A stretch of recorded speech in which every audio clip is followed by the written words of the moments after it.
Hallelujah. ഈ സമയത്തിനായിട്ട് ഞാൻ കർത്താവിനെ സ്തോത്രം ചെയ്യുന്നു. നമ്മൾ ഗിരിപ്രഭാഷണത്തെക്കുറിച്ചുള്ള പഠനത്തിൽ ബിയാറ്റിറ്റ്യൂഡ്സിൻ്റെ ആദ്യത്തെ ഭാഗങ്ങളാണല്ലോ നമ്മൾ പഠിച്ചുകൊണ്ടിരിക്കുന്നത്. ആത്മാവിൽ ദരിദ്രരായവർ ഭാഗ്യവാന്മാർ, ദൈവരാജ്യം അവർക്കുള്ളത്, ദുഃഖിക്കുന്നവർ ഭാഗ്യവാന്മാർ, അവർക്ക് ആശ്വാസം ലഭിക്കും, സൗമ്യതയുള്ളവർ ഭാഗ്യവാന്മാർ, അവർ ഭൂമിയെ കൈവശമാക്കും, നീതിക്ക് വിശന്ന് ദാഹിക്കുന്നവർ ഭാഗ്യവാന്മാർ, അവർക്ക് തൃപ്തി വരും. ഇത്രയും കാര്യങ്ങളാണ് നമ്മൾ കഴിഞ്ഞ ക്ലാസ്സുകളിലായിട്ട് പഠിച്ചത്. ഇനി നമ്മൾ പുതുതായിട്ട് പഠിക്കാൻ ആഗ്രഹിക്കുന്നതിൻ്റെ ബാക്കിയുള്ള ഭാഗങ്ങൾ ആണ്. അത് ഒരു പക്ഷേ ഞാൻ കുറച്ചുകൂടെ ഫാസ്റ്റായിട്ട് കാര്യങ്ങൾ പറയാനായിട്ട് ആഗ്രഹിക്കുന്നുണ്ട്. നീതിക്ക് വേണ്ടി വിശന്ന് ദാഹിക്കുന്നവർ ഭാഗ്യവാന്മാർ, അവർക്ക് തൃപ്തി വരും എന്ന് നമ്മൾ കണ്ടു. നമ്മൾ എന്തിനു വേണ്ടി ദാഹിക്കുന്നുവോ അതിനെക്കൊണ്ടാണ് കർത്താവ് പലപ്പോഴും നമ്മളെ നിറയ്ക്കുന്നത്. ഒരു പരിധി വരെ നിങ്ങളുടെ ആഗ്രഹവും താല്പര്യവും ദാഹവും എല്ലാം പണത്തിന് വേണ്ടിയാണെങ്കിൽ, അതാണ് ഞാൻ ഇവിടെ പറഞ്ഞു നിർത്തിയത്, പണത്തിന് വേണ്ടിയാണെങ്കിൽ നിങ്ങൾക്ക് ഒരു പക്ഷേ പണമായിരിക്കും കിട്ടുന്നത്. ഒരു മനുഷ്യൻ പണം ഉണ്ടാക്കാൻ പരിശ്രമിച്ചാൽ അവൻ്റെ ദാഹം എന്താണ്, അതനുസരിച്ച് അവൻ്റെ ലൈഫ് അവൻ നേടിയെടുക്കുന്നത്.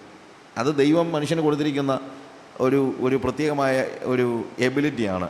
What you look for you are gaining it. If you look for money, അതുകൊണ്ടാണല്ലോ പണത്തെ ഇഷ്ടപ്പെടുകയും സ്നേഹിക്കുകയും ചെയ്യുന്നതിന് മാത്രമേ പണക്കാരനാകാൻ പറ്റുള്ളൂ. ഇനി പണത്തെ സ്നേഹിക്കാത്തവൻ പണം എപ്പോഴും കളഞ്ഞുകൊണ്ടിരിക്കും, അല്ലെങ്കിൽ എന്താ അവന് സ്പെൻഡ് ചെയ്തുകൊണ്ടിരിക്കും. പണത്തെ സ്നേഹിക്കുന്നവനാണ് അത് കൂട്ടിവെക്കുന്നത്. അപ്പോഴാണ് അവൻ എന്താകാൻ പറ്റുന്നത്, ഒരു പണക്കാരനാകാൻ പറ്റുന്നത്. എന്നാൽ യേശുവിനെയാണ് ഒരു വ്യക്തി ആഗ്രഹിക്കുന്നതെങ്കിൽ, ദൈവത്തെയാണ് ആഗ്രഹിക്കുന്നതെങ്കിൽ, നാച്ചുറലി അവൻ ഗ്യാദർ അപ്പ്, അല്ലെങ്കിൽ എന്താണ് കൂട്ടിവെക്കുന്നത് എപ്പോഴും എന്തായിരിക്കും, ആ യേശുവിനെ ആയിരിക്കും. അപ്പോൾ യേശുവിനെ കൊണ്ട് നമുക്ക് നിറയാനായിട്ട് കഴിയും. അപ്പോൾ നീതിക്ക് വേണ്ടി വിശന്ന് ദാഹിക്കുന്നവർ ഭാഗ്യവാന്മാർ എന്ന് പറഞ്ഞിട്ട് അതിനോട് ചേർന്ന് കർത്താവ് അതിൻ്റെ അടുത്ത ഭാഗമായിട്ട് പെട്ടെന്ന് പറയുകയാണ് എന്ത്, കരുണ ലഭിക്കുന്നവർ ഭാഗ്യവാന്മാർ, അവർക്ക് കരുണ ലഭിക്കും. അപ്പോൾ ഇത് രണ്ടും കൂടെ ലിങ്ക് ചെയ്യാൻ എന്താ കാര്യം? അല്ലെങ്കിൽ നീതിക്ക് വേണ്ടി വിശന്ന് ദാഹിക്കുന്നവർ ഭാഗ്യവാന്മാർ എന്ന് പറഞ്ഞിട്ട് ഉടനെ തന്നെ കരുണ ഉള്ളവർ ഭാഗ്യവാന്മാർ എന്ന് പറയാനൊരു കാരണമുണ്ട്. കാര്യം, ഈ നീതിയും കരുണയും കൂടെ ഒരുമിച്ച് പോകുന്നത് വലിയ പ്രയാസമാണ്. ഒരു പരിധി വരെ പറഞ്ഞു കഴിഞ്ഞാൽ അതൊരു എന്താണ്, രണ്ടും കൂടെ നീതി, പലപ്പോഴും നമ്മൾ നീതിയാണ് നമ്മൾ വലിയ കാര്യമായിട്ട് പറയുന്നത്. നീതിയുടെ പേരിൽ തന്നെ ആളുകൾ കരുണ നിഷേധിക്കുന്നത് കണ്ടിട്ടുണ്ട്. പലപ്പോഴും നമ്മൾ നീതിമാന്മാരാകാൻ പരിശ്രമിക്കുമ്പോൾ ശരിക്കും എന്താണ്, നമ്മൾ കരുണയില്ലാത്തവരായി പോകുന്നുണ്ട്. അപ്പോൾ ഞാൻ ഒരു ഉദാഹരണം പറഞ്ഞു കഴിഞ്ഞാൽ, ആശുപത്രിയിൽ ക്യൂ നിന്ന് നമ്മൾ പരിശോധന നടത്തുകയാണെന്ന് വയ്ക്കുക. അന്നേരം ഒരാളെ തെങ്ങേന്ന് വീണ് കൊണ്ടുവന്നു. തെങ്ങേന്ന് വീണ് കൊണ്ടുവന്നാലും പരിശോധന നടത്തുന്ന കൂട്ടത്തിൽ എന്തോ വേണം, ക്യൂ നിന്ന് വേണം ഡോക്ടറെ കാണാൻ. ക്യൂ നിൽക്കുക എന്ന് പറയുന്നത് ഒരു പരിധി വരെ നീതിയാണ്, അല്ലേ? നീതിയല്ലേ? പക്ഷെ കരുണയുള്ളവൻ എന്ത് ചെയ്യുന്നു, നീതി നോക്കാതെ അവനെ ആദ്യം കയറ്റി വിടുന്നു. അപ്പോൾ നിയമത്തിനും അപ്പുറത്താണ് കരുണ പ്രവർത്തിക്കുന്നത്. ഇത് പറഞ്ഞാൽ ആരും എന്നെ ക്രൂശിക്കരുത്, യേശു കർത്താവ് അത് തന്നെ പറഞ്ഞത്, നിയമത്തിനപ്പുറത്താണ് കരുണ എന്നാണ്.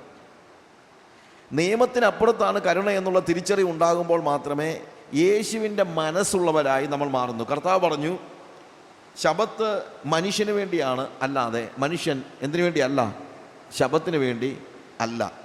പക്ഷേ ഇന്നത്തെ നമ്മുടെ ഈ ഡോഗ്മാസ് നോക്കിക്കഴിഞ്ഞാൽ പലപ്പോഴും മനുഷ്യൻ ശബത്തിന് വേണ്ടിയാണ് എന്ന് തോന്നുന്ന രീതിയിലാണ് നമ്മളുടെ കാര്യങ്ങളൊക്കെ പറയുന്നത്. അതുകൊണ്ട് നമ്മൾ പല സമയത്തും കൂടുതൽ പ്രാധാന്യം കൊടുത്ത് സംസാരിക്കുന്നത് നിയമത്തിനും നീതിക്കുമാണ്, അല്ലാതെ കരുണയുടെ കാര്യമല്ല. നമുക്ക് ആളുകളെക്കാൾ വലുതാണ് പലപ്പോഴും നമ്മുടെ തിയോളജി എന്ന് പറയുന്നത്. ഞാൻ ചിലപ്പോൾ ഒരു ഉദാഹരണമാണ്, ജോൺ മക്കയുടെ ബുക്കിനകത്ത് കണ്ട ഒരു ഉദാഹരണമാണ്.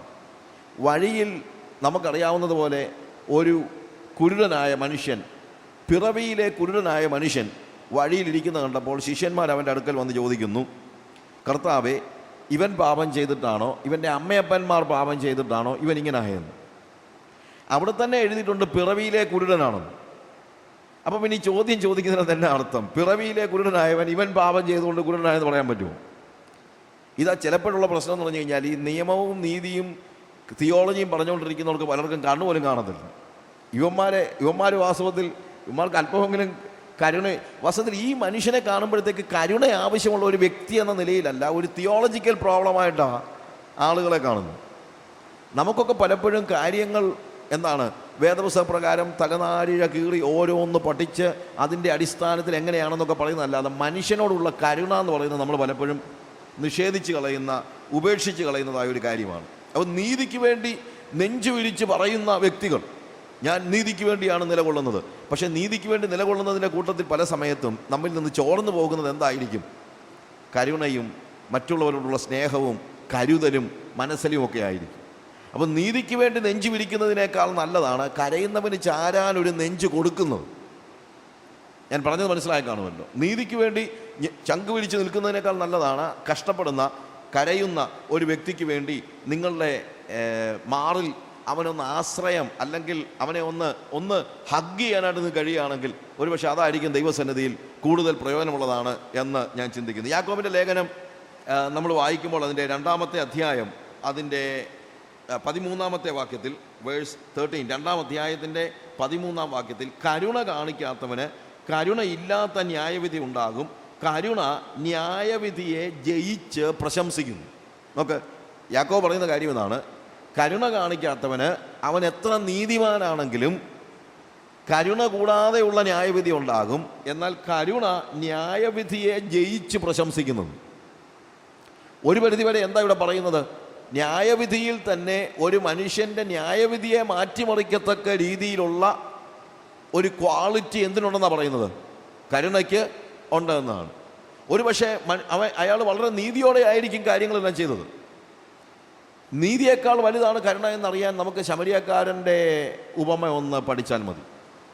ശരിക്കും നീതികേടൊന്നും ഈ പറയുന്ന ലേവ്യനോ പുരോഹിതനോ ഒന്നും കാര്യമായ നീതികേടൊന്നും കാണിക്കുന്നതായിട്ട് നമുക്കറിയത്തില്ല. ചില സമയത്ത് നമുക്കൊരു പക്ഷേ ഈ പുരോഹിതൻ അതിലേ കടന്നുപോയി. പുരോഹിതൻ കടന്നു പോകുന്ന കൂട്ടത്തിൽ അയാൾ ഈ വഴിയിൽ കിടക്കുന്ന മനുഷ്യൻ ചത്തുപോയതാണെന്ന് വെച്ചായിരിക്കും നോക്കാത്ത കാര്യം. അയാളെ കാണാം ചത്തുപോയതാണെങ്കിൽ ശവത്തെ തൊട്ട് കഴിഞ്ഞാൽ ഇയാൾക്ക് ചെന്ന് എന്ത് ചെയ്യാൻ പറ്റത്തില്ല? നേരെ ചെന്ന് ദേവാലയത്തിലെ ശുശ്രൂഷ ചെയ്യാനായിട്ട് കഴിയത്തില്ല. അപ്പോൾ ദേവാലയത്തിലെ ശുശ്രൂഷ എന്നുള്ളത് നിങ്ങളുടെ മനസ്സിൽ കൂടുതൽ പ്രാധാന്യം കൊടുത്തിരിക്കുന്നത് കൊണ്ട് കരുണയേക്കാൾ വലുതാണ് ദേവാലയത്തിലെ ശുശ്രൂഷ എന്നാണ് നിങ്ങളുടെ മനസ്സിലെ ചിന്ത. പല സമയത്തും ഇതെല്ലാം ഞാൻ ഉൾപ്പെടെ നിങ്ങൾക്കെല്ലാം പറ്റുന്ന ഒരു വലിയ പ്രശ്നമാണ്. നമ്മുടെ മനസ്സിൽ ചില സങ്കല്പങ്ങളുണ്ട്. ഇപ്പം ഞാൻ ഒരു ഉദാഹരണമായിട്ട് പറഞ്ഞു കഴിഞ്ഞാൽ, നിങ്ങൾ ആരാധനയ്ക്ക് പോകാൻ വണ്ടിയിലോട്ട് കയറാൻ തുടങ്ങുമ്പോൾ നിങ്ങളുടെ അയൽവക്കത്തുള്ള ഒരാൾ പെട്ടെന്ന് വിളിച്ചിട്ട് പറയാണ്, ഞാൻ സൂയിസൈഡ് ചെയ്യാൻ പോവുകയാണ് എന്ന് പറഞ്ഞു കഴിഞ്ഞാൽ, ബ്രദറെ ഇപ്പം സൂയിസൈഡ് ചെയ്യല്ലേ, ഞങ്ങൾ ആരാധനയ്ക്കൊന്ന് പോയിക്കോട്ടെ, അത് കഴിഞ്ഞിട്ട് വരട്ടെ, പിന്നെ ആട്ട് കേട്ടോ എന്നാണോ പറയുന്നത് നമ്മൾ. അപ്പം ഒരുപക്ഷെ നമ്മുടെ ചിന്ത എന്താ? അയ്യോ, ആരാധന മുടക്കാൻ പറ്റത്തില്ല എന്നുള്ളതായിരിക്കും നമ്മുടെ ചിന്ത. ഏതാണ്ട് ഇതുപോലെയൊക്കെയാണ് വാസ്തവത്തിൽ ഈ ലേവ്യനും പുരോഹിതനും ഒക്കെ ചിന്തിച്ചത്. കാര്യം എന്ന് വെച്ച് കഴിഞ്ഞാൽ അവർ ദേവാലയ ശുശ്രൂഷയ്ക്കായി വിളിക്കപ്പെട്ടവരാണല്ലോ. അതുകൊണ്ട് ദേവാലയ ശുശ്രൂഷ മുടക്കാൻ ഇവർക്ക് എന്തില്ല? മനസ്സില്ല. ഞാൻ ദമോയിലൂടെ ഒരു പ്രാവശ്യം വണ്ടി ഓടിച്ചുകൊണ്ട് പോയ കൂട്ടത്തിൽ ഒരാൾ ഉന്തുവണ്ടിയിൽ ഇങ്ങനെ ഉന്തിക്കൊണ്ട് പോകുന്ന വണ്ടിയിൽ ഒരു നല്ല വെള്ളത്തുണി വിരിച്ചിരിക്കുന്നതുണ്ട്. അത്രയും വെള്ളമുള്ള തുണി ഞാൻ അവിടെ ഒരു മനുഷ്യൻ ഉടുത്ത് കണ്ടിട്ടില്ല. അപ്പം ഞാൻ ചിന്തിച്ച് ഇയാൾ എന്തോ ഇത്. പെട്ടെന്ന് ഞാൻ വണ്ടി ഒന്ന് നിർത്തി നോക്കിയപ്പോൾ എനിക്ക് മനസ്സിലായി ഒരു അനാഥ ശവമാണ്. അപ്പോൾ അനാഥ ശവം ഇയാൾ ഉന്തിക്കൊണ്ട് നടക്കും, ഒറ്റ മനുഷ്യനാണ്, ചെറിയൊരു മഴ ചാറ്റലുമുണ്ട്. അപ്പോൾ എനിക്ക് വലിയൊരു ക്യൂരിയോസിറ്റി ഉണ്ടായി. ഇതെന്താ, ഇയാളുടെ ആരെങ്കിലും ആണോ, അതോ ഇയാൾ വഴിയിൽ കിടന്ന ഏതെങ്കിലും ശവം കൊണ്ടുപോയി അടക്കാനായിട്ടുള്ള ഒരു സന്മനസ് കാണിക്കുകയാണോ? എനിക്ക് വണ്ടി നിർത്തണമെന്നും അയാളോട് ചോദിക്കണമെന്നും കഴിയുമെങ്കിൽ ഇയാളുടെ ആരെങ്കിലും ആണെങ്കിൽ അയാളെ ആശ്വസിപ്പിക്കണമെന്നും, ഇനി അയാളുടെ അല്ല എങ്കിൽ അയാൾ വലിയൊരു ത്യാഗമല്ല ചെയ്യുന്നത്, അയാളുടെ കൂടെ ഏറ്റവും കുറഞ്ഞ ശ്മശാനത്തിലേക്ക് പോകണം എന്നും ഒക്കെ ഉണ്ടായിരുന്നു കേട്ടോ, സത്യം പറഞ്ഞാൽ ഉണ്ടായിരുന്നു. പക്ഷെ പെട്ടെന്ന് വാച്ച് നോക്കിയപ്പോൾ യോഗം തുടങ്ങാൻ സമയമായി, ഞാൻ ചെന്നിട്ട് വേണം പ്രാർത്ഥിച്ചു തുടങ്ങാൻ. അപ്പോൾ അതുകൊണ്ട് ഞാൻ ഒന്നും ചെയ്യാതെ വണ്ടി വിട്ടുപോയി. അപ്പോൾ വാസ്തവത്തിൽ എനിക്ക് വേണമെങ്കിൽ ആശ്വസിക്കും, ഞാൻ ചെന്നില്ലെങ്കിൽ യോഗം പ്രാർത്ഥിച്ചു തുടങ്ങാൻ പറ്റത്തുള്ളതെന്നുള്ളതായിരിക്കും ഞാൻ പെട്ടെന്ന് ചിന്തിക്കുന്നത്. പക്ഷെ ദൈവം എന്നെ വലിയ ഒരു ബ്ലാക്ക് മാർക്കിട്ടാണ് അവിടെ വാസ്തവത്തിൽ കാണുന്നത്. ഞാൻ അവിടെ ആ മനുഷ്യനോട് ഇറങ്ങി ഇടപഴകേണ്ടതായിരുന്നു എന്ന് ഞാൻ ഇന്നും പൂർണ്ണമായിട്ട് വിശ്വസിക്കുന്നുണ്ട്. ഇന്നും അതിന് കഴിയാഞ്ഞതിൽ എനിക്ക് ദുഃഖവുമുണ്ട്. കാരണം കരുണയാണ് ന്യായവിധിയെപ്പോലും ജയിച്ചു വരുന്നത് എന്നുള്ള തിരിച്ചറിവ്. ഈ കരുണയും മനസ്സലിവും നമ്മൾ പഠിച്ചിരുന്നെങ്കിൽ, അതുകൊണ്ടാണ് കരുണയുള്ളവർ ഭാഗ്യവാന്മാർ, അവർക്ക് കരുണ ലഭിക്കും.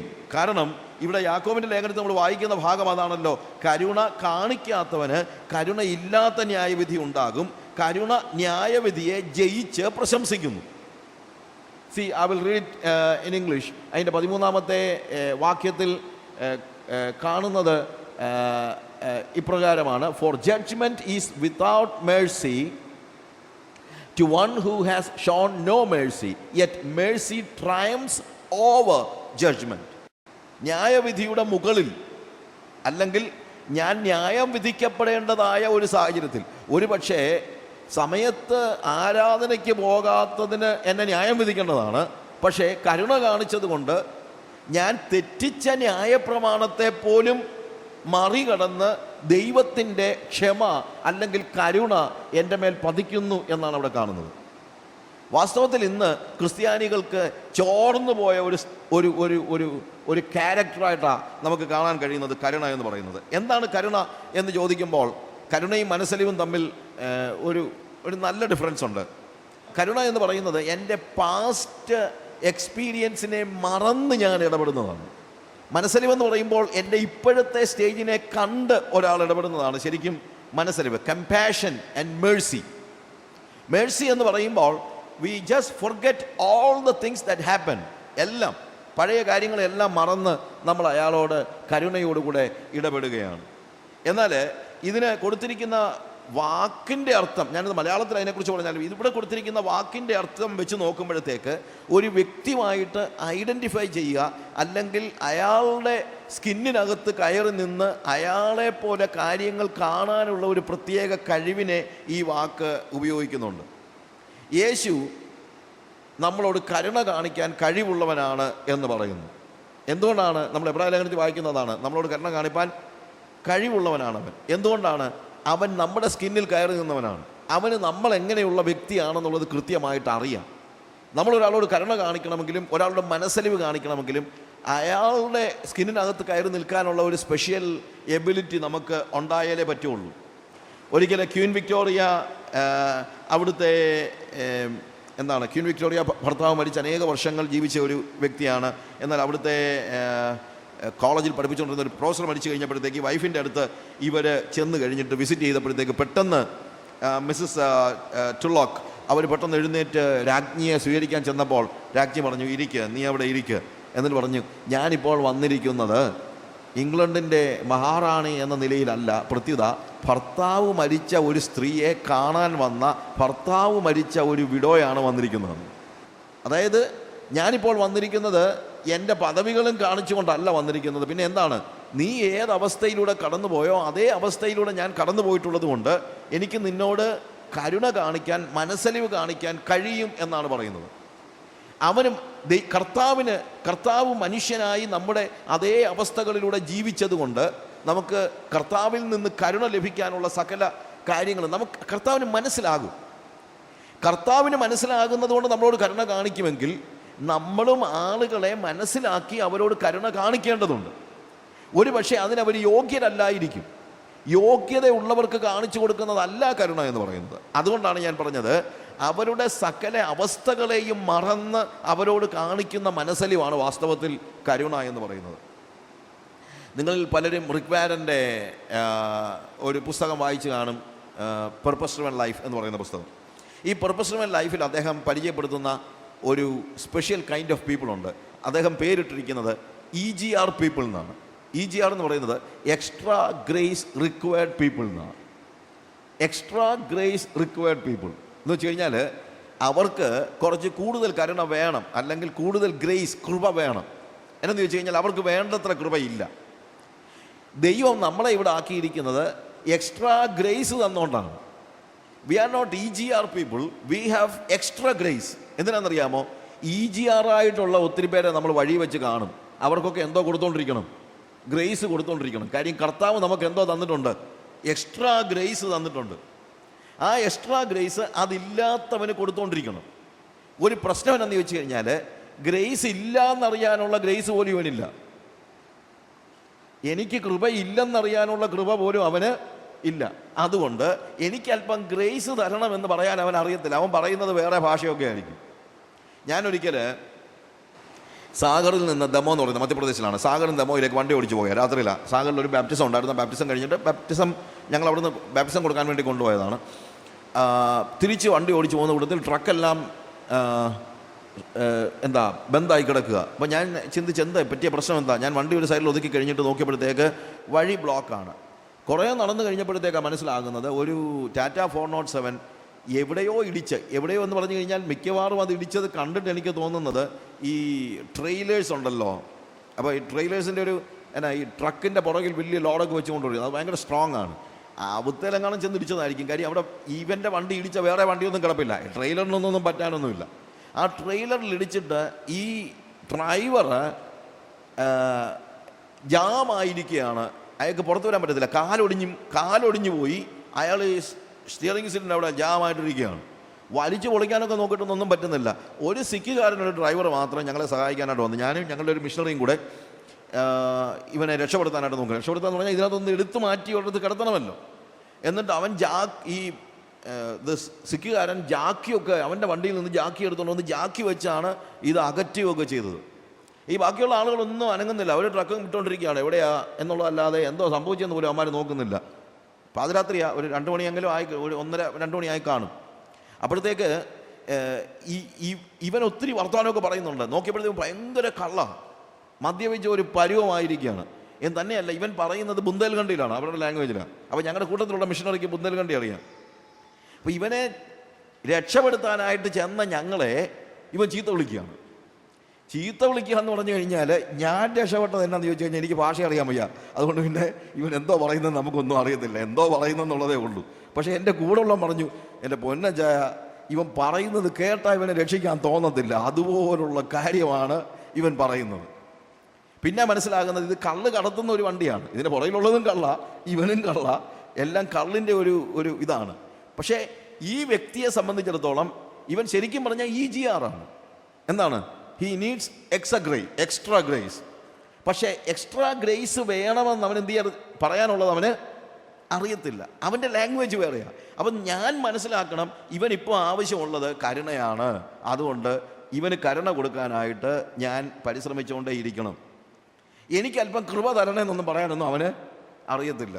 എൻ്റെ ഒരു ഫ്രണ്ട് എറണാകുളത്തുള്ള പാസ്റ്റർ മാത്യു പറയാറുണ്ട്, നമ്മൾ ഈ പട്ടി കുരയ്ക്കുന്നത് എന്തുകൊണ്ടാണെന്നുള്ളത് നമ്മൾ മനസ്സിലാക്കി ചെയ്താലേ പറ്റുള്ളൂ. പട്ടി ചിലപ്പം കുരയ്ക്കുന്നത് വിശന്നിട്ടായിരിക്കും. അപ്പം പട്ടി കുരയ്ക്കുമ്പം നമ്മൾ ചോദിക്കും, ഇതെന്തിനാ കുരയ്ക്കുന്നത്? എന്നോട് അതിന് വിശന്നിട്ടായിരിക്കും. എന്നാൽ പിന്നെ വിശക്കുന്നെന്ന് പറഞ്ഞാൽ പോരായെന്ന് പറയാൻ പറ്റുമോ? അതിനത് പറയാനറിയത്തില്ല. അതിന് വിശക്കുന്നെങ്കിൽ അതിനാകെ അറിയാവുന്ന ഒരു കാര്യമുള്ളൂ, എന്താ? കുരയ്ക്കുമ്പം നമ്മൾ മനസ്സിലാക്കിക്കോണം, എന്താ അതിന് വിശക്കുന്നുണ്ട്, അതിന് വല്ല ആഹാരം കൊടുക്കണം. അപ്പോൾ നമ്മളിലുള്ള ആഹാരം എന്ത് ചെയ്യണം? അതിന് കൊടുക്കണം. ഇതേപോലെ തന്നെ നമ്മൾ ജീവിതത്തിൽ ബന്ധപ്പെടുന്ന, നമ്മൾ കണ്ടുമുട്ടുന്ന നല്ലൊരു ശതമാനം ആളുകളും EGR പീപ്പിളാണ്. അതുകൊണ്ട് നമ്മൾ എന്ത് ചെയ്യണം? അവൻ ചിലപ്പോൾ കുരയ്ക്കുകയായിരിക്കും, നമ്മളെ നോക്കി കുരയ്ക്കുന്ന പലരും നിങ്ങളോടുള്ള ദേഷ്യം കൊണ്ടൊന്നുമല്ല, കൃപ വേണമെന്ന് പറയുക. പക്ഷെ അത് പറയാൻ അറിയാൻ വയ്യാത്തത് കൊണ്ട് നമ്മളെ എന്ത് ചെയ്യുക? നമ്മളെ ചീത്ത വിളിച്ചെന്നിരിക്കും, വഴക്കുണ്ടാക്കിയെന്നിരിക്കും, നമ്മളോട് വളരെ മോശമായിട്ട് ഇടപെട്ടെന്നിരിക്കും. ഇതൊക്കെ എന്താണ്? എനിക്ക് അല്പം കൃപതാന്ന് പറയുന്നതാണെന്ന് നമ്മൾ തിരിച്ചറിയണം. അത് തിരിച്ചറിയാനുള്ള കൃപ നമുക്കുണ്ടാകണം. പലരുടെ കയ്യിലും ഒത്തിരി കൃപയുണ്ടെങ്കിലും ഈ കൃപയില്ല. ഏതാ? ഇവൻ ഈ കുരയ്ക്കുന്നത് ആഹാരം ചോദിക്കുന്നതാണെന്ന് തിരിച്ചറിയാനുള്ള കൃപ നമുക്ക് ആവശ്യമാണ്. അപ്പോൾ ഞാൻ പറഞ്ഞത് ഇതാണ്, കൃപ എന്ന് പറയുന്നത് എന്താണ്? അത് ചോദിക്കുന്നവർക്കല്ല, അത് ചോദിക്കാൻ അറിയാത്തവർക്കും കൊടുക്കണം. കരുണ കാണിക്കേണ്ടത് നമ്മളോട് സ്നേഹപൂർവ്വം ഇടപെടുന്നവരോട് മാത്രമല്ല, പ്രത്യേകം ആരോടും കാണിക്കണം. നമ്മളോട് സ്നേഹത്തോടെ ഇടപെടാൻ കഴിയാത്തവർക്കും കാണിക്കണം. കാര്യം അവൻ്റെ സ്കിന്നിനകത്ത് കയറി നിന്ന് ആലോചിക്കാൻ നമുക്ക് പറ്റണം. അതാണ് വാസ്തവത്തിൽ മറ്റുള്ളവർക്ക് കൊടുക്കാനായി ദൈവം നമുക്ക് ദയയും കരുണയും ഒഴുക്കി തന്നിരിക്കുകയാണ്. അതവർക്ക് കൊടുക്കണം.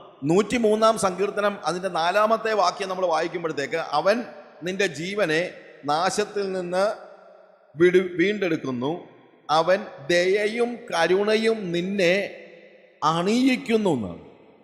ദയയും കരുണയും നിന്നെ അണിയിക്കുന്നു. 2 രീതിയിലും ഇതെടുക്കാം. അവൻ്റെ ദയയും കരുണയും നമുക്കവൻ തരുന്നുവെന്നും എടുക്കാം.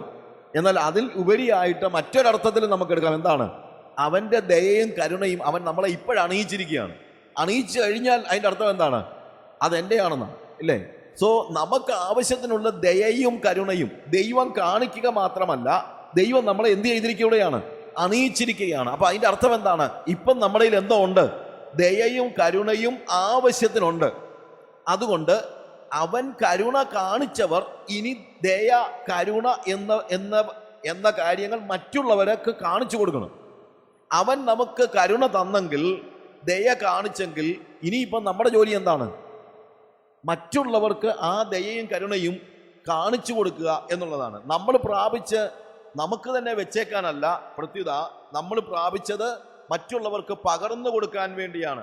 നമ്മൾ ലൂക്കോസിന്റെ സുവിശേഷം 6-ാം അധ്യായത്തിന്റെ 27 മുതലുള്ള വാക്യങ്ങൾ ശരിക്കും ഗിരിപ്രഭാഷണം മത്തായിയുടെ സുവിശേഷത്തിൽ കാണുന്നത് പോലെ അതിൻ്റെ ഒരു ഭാഗമായിട്ടാണ് നമ്മൾ അവിടെ കാണുന്നത്. Verse 27 onwards when we read, എന്നാൽ കേൾക്കുന്നവരായ നിങ്ങളോട് ഞാൻ പറയുന്നത്, നിങ്ങളുടെ ശത്രുക്കളെ സ്നേഹിപ്പിൻ.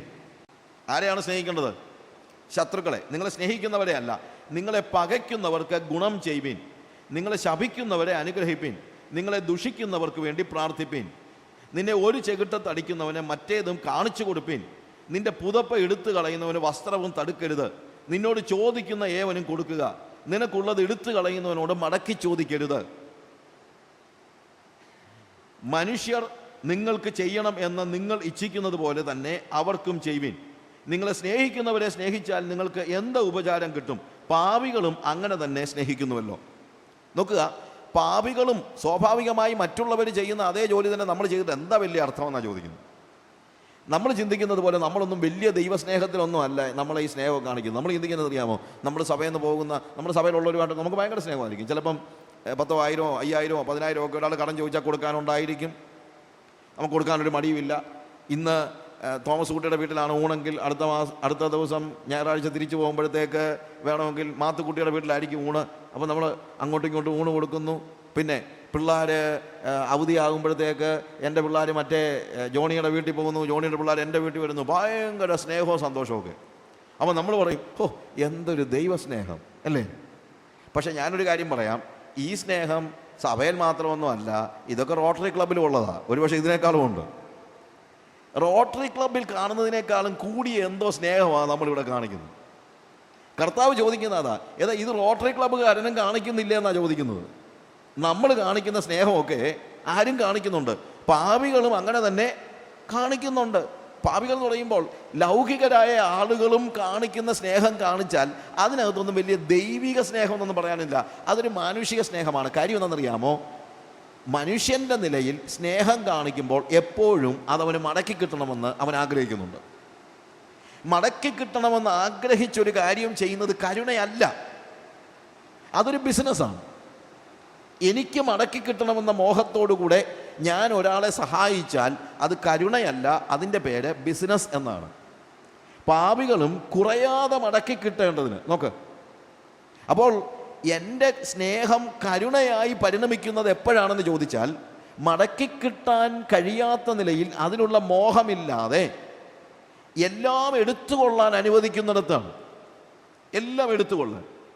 നിൻ്റെ പുതപ്പ് എടുക്കുന്നവൻ നിൻ്റെ വസ്ത്രവും തടുക്കരുത്. പുതപ്പെടുത്തുകൊണ്ട് പോകുമ്പോൾ നമ്മൾ ചോദിക്കേണ്ട ചോദ്യം, മോനെ പുതപ്പ് മാത്രം മതിയോടാ, നിനക്ക് ഉടുപ്പില്ലല്ലോ, എൻ്റെ ഉടുപ്പോട് എടുത്തോളാൻ പറയുന്നത് ആണ് കരുണ എന്ന് പറയുന്നത്. That's not an easy thing. പക്ഷേ അത് മാത്രമേ കരുണയാകുന്നുള്ളൂ. അല്ലാതെ നമ്മൾ ഉദ്ദേശിക്കുന്നത് പോലെ ഒരു റോങ് കൈൻഡ് ഓഫ് ചാരിറ്റി കാണിക്കുന്നതിനകത്തൊന്നുമല്ല. പലപ്പോഴും നമ്മുടെ ചാരിറ്റി എന്ന് പറയുന്നത് എക്സസിൽ നിന്നാണ് നമ്മൾ കൊടുക്കുന്നത്. പലപ്പോഴും നമ്മൾ പഴയ ഡ്രസ്സൊക്കെ ആൾക്കാർക്ക് കൊടുക്കുന്നതൊക്കെ അതൊന്ന് വലിയൊരു കാര്യമാണ്. എന്നോട് എപ്പോഴും ആൾക്കാർ ചോദിക്കും, പഴയ തുണി വേണോ, പഴയ തുണി വേണോ എന്ന്. പഴയ തുണി കൊടുക്കുന്നത് എന്നാന്ന് ചോദിച്ചു കഴിഞ്ഞാൽ, പുതിയതെല്ലാം കൂടെ വാങ്ങിച്ചുകൊണ്ട് വരുമ്പോൾ അടുക്കാൻ സ്ഥലമില്ലല്ലോ. അപ്പോൾ പിന്നെ എന്തുവാ, ഇതൊന്ന് ഒഴിഞ്ഞു കിട്ടിയിട്ട് വേണം എന്തുവാ പുതിയതായിട്ട് വാങ്ങിച്ചതൊക്കെ ഒന്ന് ഇടാനായിട്ട്. അതിനായി പഴയതൊക്കെ കളയുന്നത്, അല്ലാതെ എന്തോന്ന്. അപ്പം പഴയത് കൊടുക്കുമ്പോൾ വാസ്തവത്തിൽ somebody said, when you give away from your excess, you are not helping that person, but that person is helping you to solve your storage problem. നിങ്ങളുടെ സ്റ്റോറേജ് പ്രോബ്ലം കുറയ്ക്കാനായിട്ട് അയാൾ നിങ്ങളെ സഹായിക്കുക. അല്ലെങ്കിൽ ഇതെവിടെ കൊണ്ട് കളയും. നിങ്ങളൊരു നല്ല ബിരിയാണി വെച്ചു, നിങ്ങളുടെ കൂട്ടുകാർ 10-15 പേര് വരുമെന്ന് പറഞ്ഞു, പക്ഷെ അവരാരും വന്നില്ല. അന്നേരമാണ് ഒരു ഭിക്ഷക്കാരൻ വരുന്നത്. അവൻ ഇഷ്ടംപോലെ ചിക്കൻ പീസസും എല്ലാം ഇട്ടുകൊണ്ട് നല്ലൊരു ബിരിയാണി കൊടുത്തിട്ട്, ആ പാവം തിന്നട്ടെ എന്ന് നമ്മൾ പറയും. ഓർക്കണം, ഇവൻ വന്നില്ലായിരുന്നെങ്കിൽ ഇത് എവിടെ കൊണ്ട് കളഞ്ഞേനെ വന്നു. അപ്പോൾ എവിടെങ്കിലും കൊണ്ട് കളയാൻ കൊള്ളാവുന്നത് ഒരാൾക്ക് കൊടുത്തേച്ച് അത് കരുണയാണെന്നോ അത് എന്തുവാ ദയയാണെന്നോ പറയുന്നത് വാസ്തവം പറഞ്ഞാൽ ദൈവം തന്നെ ക്ഷമിക്കുമോ എന്ന് സംശയമുള്ള പാപമാണ്. അതൊന്നും കരുണയൊന്നുമല്ല. അതിനകത്ത് യാതൊരു മാഹാത്മ്യവുമില്ല. നമ്മുടെ എക്സസിൽ നിന്ന് മറ്റുള്ളവർക്ക് എന്തെങ്കിലും കൊടുക്കുന്നത് കൊണ്ട് യാതൊരു മാഹാത്മ്യവുമില്ല. പക്ഷെ കൊടുത്തേച്ച് ഏറ്റവും കുറഞ്ഞത് ഞാൻ ഏതാണ്ട് ത്യാഗം ചെയ്തെന്ന് ആരും പറഞ്ഞേക്കരുത്. അതിനകത്ത് ത്യാഗമൊന്നുമില്ല. അതുകൊണ്ടാണ് ഇവിടെ പറയുന്നത് എന്ത്, മറ്റുള്ള കേൾക്കുന്നവരായി നിങ്ങളോട് ഞാൻ പറയുന്നത്, നിങ്ങളുടെ ശത്രുക്കളെ സ്നേഹിപ്പീൻ, നിങ്ങളെ പകയ്ക്കുന്നവർക്ക് ഗുണം ചെയ്യുവീൻ, നിങ്ങളെ ശപിക്കുന്നവരെ അനുഗ്രഹിപ്പീൻ, നിങ്ങളെ ദുഷിക്കുന്നവർക്ക് വേണ്ടി പ്രാർത്ഥിപ്പീൻ, നിങ്ങളുടെ പുതപ്പെടുക്കുന്നവന് നിങ്ങളുടെ വസ്ത്രവും കൊടുപ്പീൻ, നിനക്ക് തിരികെ കിട്ടുമെന്ന് മോഹിക്കാതെ നിങ്ങൾ മറ്റുള്ളവർക്ക് കൊടുപ്പീൻ. തിരികെ കിട്ടുമെന്ന് എന്ന് വെച്ച് കഴിഞ്ഞാൽ കടം കൊടുക്കുന്നത് മാത്രമല്ല അവിടുത്തെ കാര്യം പറയുന്നത്. കടം കൊടുക്കുന്നിടത്തെ കാര്യം മാത്രമല്ല, കടം കൊടുക്കുന്നത് ഒരു പ്രധാനപ്പെട്ട കാര്യം, പക്ഷേ കടമല്ല അവിടുത്തെ പ്രധാനപ്പെട്ട വിഷയം എന്ന് പറയുന്നത്. അതായത് ഇന്ന് ഞാൻ ഒരാളെ സഹായിച്ചാൽ, ഇന്ന് ഞാൻ നിങ്ങളിൽ ആർക്കെങ്കിലും ഒരാൾക്ക് ഒരു ഉപകാരം ചെയ്താൽ, നാളെ എനിക്കും കൂടെ ഉപകാരം ചെയ്യാൻ കഴിവുള്ള ആളെ നോക്കിപ്പിടിച്ച് ഉപകാരം ചെയ്യുന്നത് ദൈവസന്നിധിയിൽ കാരുണ്യമല്ല എന്നാണ് പറയുന്നത്. അതിനകത്ത് കരുണയുടെ വാക്കുകളെ അല്ലെങ്കിൽ കരുണ എന്ന് പറയാനായിട്ട് നമുക്ക് യാതൊരു അവകാശവുമില്ല. 32-ാമത്തെ വാക്യത്തിൽ, നിങ്ങളെ സ്നേഹിക്കുന്നവരെ സ്നേഹിച്ചാൽ നിങ്ങൾക്ക് എന്ത് ഉപചാരം, പാപികളും അങ്ങനെ തങ്ങളെ സ്നേഹിക്കുന്നവരെ സ്നേഹിക്കുന്നുവല്ലോ. നിങ്ങൾക്ക് നന്മ ചെയ്യുന്നവർക്ക് നന്മ ചെയ്താൽ നിങ്ങൾക്ക് എന്ത് ഉപചാരം കിട്ടും, പാപികളും അങ്ങനെ തന്നെ ചെയ്യുന്നുവല്ലോ. മടക്കി വാങ്ങിക്കൊള്ളാമെന്ന് നിങ്ങൾ ആശിക്കുന്നവർക്ക് കടം കൊടുത്താൽ നിങ്ങൾക്ക് എന്ത് കിട്ടും, പാപികളും കുറയാതെ മടക്കി വാങ്ങേണ്ടതിന് പാപികൾക്ക് കടം കൊടുക്കുന്നുവല്ലോ. നിങ്ങളോ ശത്രുക്കളെ സ്നേഹിപ്പിൻ. സ്നേഹിക്കാൻ കൊള്ളാവുന്നതിനെ അല്ല സ്നേഹിക്കേണ്ടത്, അൺലവബിളായിട്ടുള്ളതിനെ സ്നേഹിക്കണം. ഒരിക്കലും സ്നേഹിക്കാൻ കൊള്ളാത്തതിനെ സ്നേഹിക്കണം. ദൈവം വാസ്തവത്തിൽ നമ്മളെ സ്നേഹം പഠിപ്പിക്കുന്നത് സ്നേഹിക്കാൻ കൊള്ളാവുന്ന 10 പേരുടെ കൂട്ടത്തിൽ നമ്മളെ ഇട്ടിട്ടല്ല. ഒരിക്കലും സ്നേഹിക്കാൻ കൊള്ളാത്ത 10 പേരുടെ ഇടയ്ക്ക് നമ്മളെ കൊണ്ടിട്ടിട്ടാണ് നമ്മളെ ദൈവം സ്നേഹം പഠിപ്പിക്കുന്നത്. ദൈവം നമ്മളെ സൗമ്യത പഠിപ്പിക്കുന്നത് വളരെ പാവങ്ങളായ 2 പിള്ളേരെ തന്നിട്ടല്ല, ഭൂലോകം കീഴ്മേൽ മടയ്ക്കുന്ന 2 എണ്ണത്തിനെ തന്നിട്ടാണ് കർത്താവ് നമ്മളെ എന്ത് ചെയ്യുന്നത്, സഹിഷ്ണുതയും ഒക്കെ പഠിപ്പിക്കുന്നത്. ഇല്ലേ നമ്മളങ്ങനെ പഠിക്കുന്നത്. അതുകൊണ്ട് നമ്മുടെ ചുറ്റും ദൈവം നമുക്ക് വലിയ അവസരം തന്നിരിക്കുകയാണ്. എന്ത്, സ്നേഹം പ്രാക്ടീസ് ചെയ്യാനായിട്ട്. സ്നേഹിക്കാൻ കൊള്ളാത്തത്, നമ്മളെ ചീത്ത വിളിക്കുന്ന ആളുകളെ കൂടെ കൊണ്ടിട്ടിരിക്കുക. എന്തിനു വേണ്ടിയാണ്? സ്നേഹം പഠിക്കാനായിട്ട്. ഇനി താഴോട്ട് വായിക്കുമ്പോൾ അതിനേക്കാളും രസകരമായിട്ട് എഴുതിയിരിക്കുന്നത് എന്താണെന്നറിയാമോ?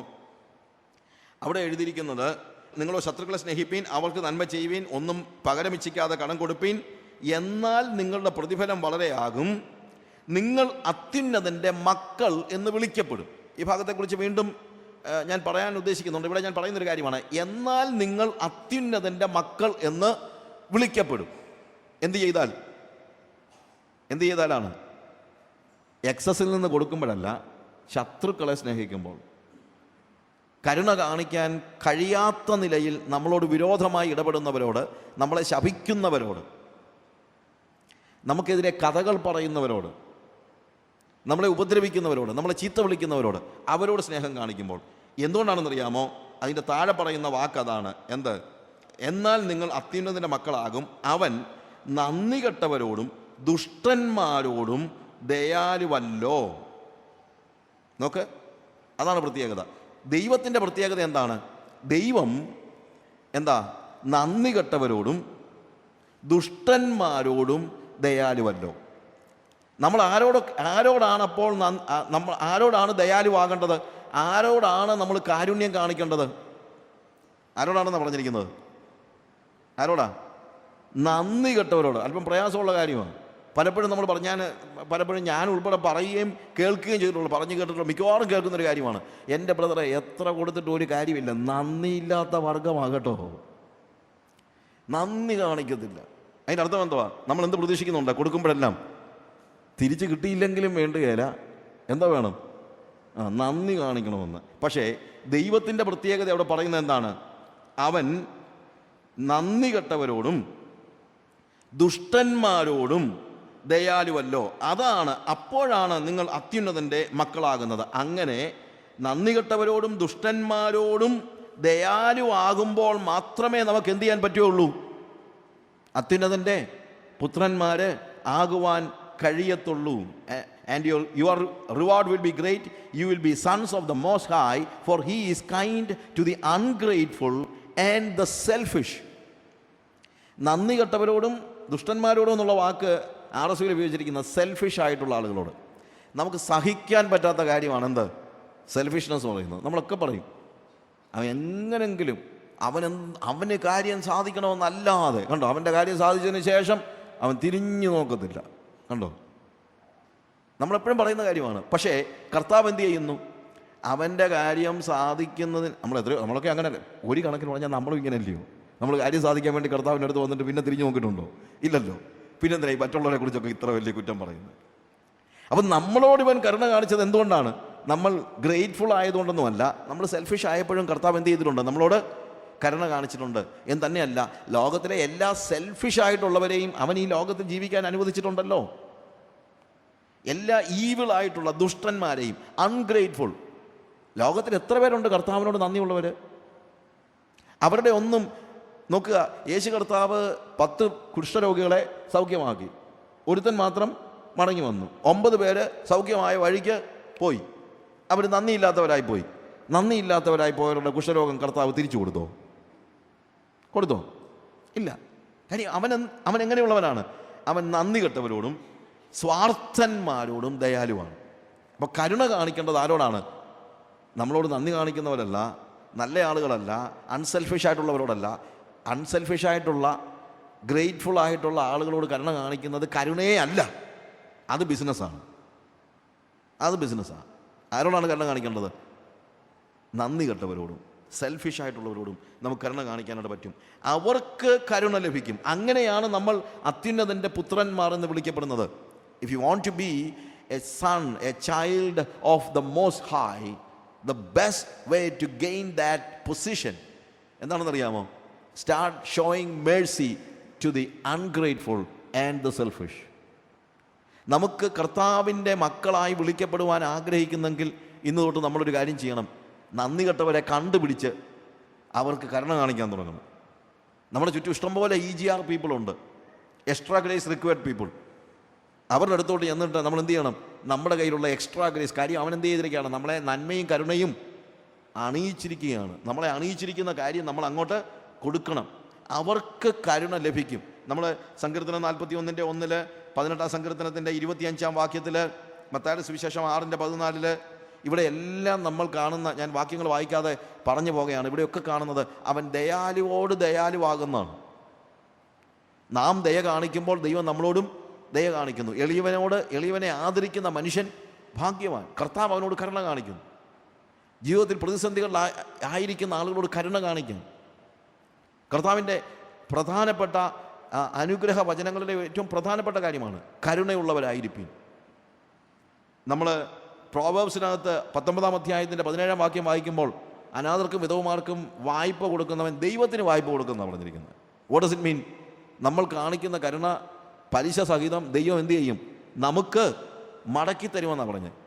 ആ മടക്കി കിട്ടുമെന്ന് പറയുന്ന പല കാര്യങ്ങളുണ്ടെങ്കിൽ പ്രധാനപ്പെട്ട ഒരു കാര്യം ഇതാണ്. എന്ത്? മനസ്സലിവാണ്, കമ്പാഷനാണ്. നമ്മൾ ലൂക്കോസിൻ്റെ സുവിശേഷം 6-ാം അധ്യായത്തിൽ അതിൻ്റെ 36-ാം വാക്യം മുതൽ വായിക്കുമ്പോൾ, അങ്ങനെ നിങ്ങളുടെ പിതാവ് മനസ്സലിവുള്ളവനാകുന്നത് പോലെ നിങ്ങളും മനസ്സലിവുള്ളവർ ആകുവിൻ. വിധിക്കരുത്, എന്നാൽ നിങ്ങളെയും വിധിക്കുകയില്ല. ശിക്ഷയ്ക്ക് വിധിക്കരുത്, എന്നാൽ നിങ്ങൾക്ക് ശിക്ഷാവിധി വരികയില്ല. വിടുവിൻ, എന്നാൽ നിങ്ങളെയും വിടുവിക്കും. കൊടുപ്പിൻ, എന്നാൽ നിങ്ങൾക്കും കിട്ടും. അമർത്തി കുലുക്കി കവിയുന്ന അളവ് നിങ്ങളുടെ മടിയിൽ തരും. നിങ്ങൾ അളക്കുന്ന അളവിനാൽ നിങ്ങൾക്കും അളന്നു കിട്ടും. ഞാൻ മുമ്പേ പറഞ്ഞല്ലോ, വേദപുസ്തകത്തിലെ വാക്യങ്ങൾ ഒരു ബോധമില്ലാതെ ഉപയോഗിക്കുന്ന പ്രസംഗങ്ങളും പാട്ടുകളും നമുക്കുണ്ടെന്ന് പറയുന്നതിനകത്ത് ഒരു പാട്ടായത്.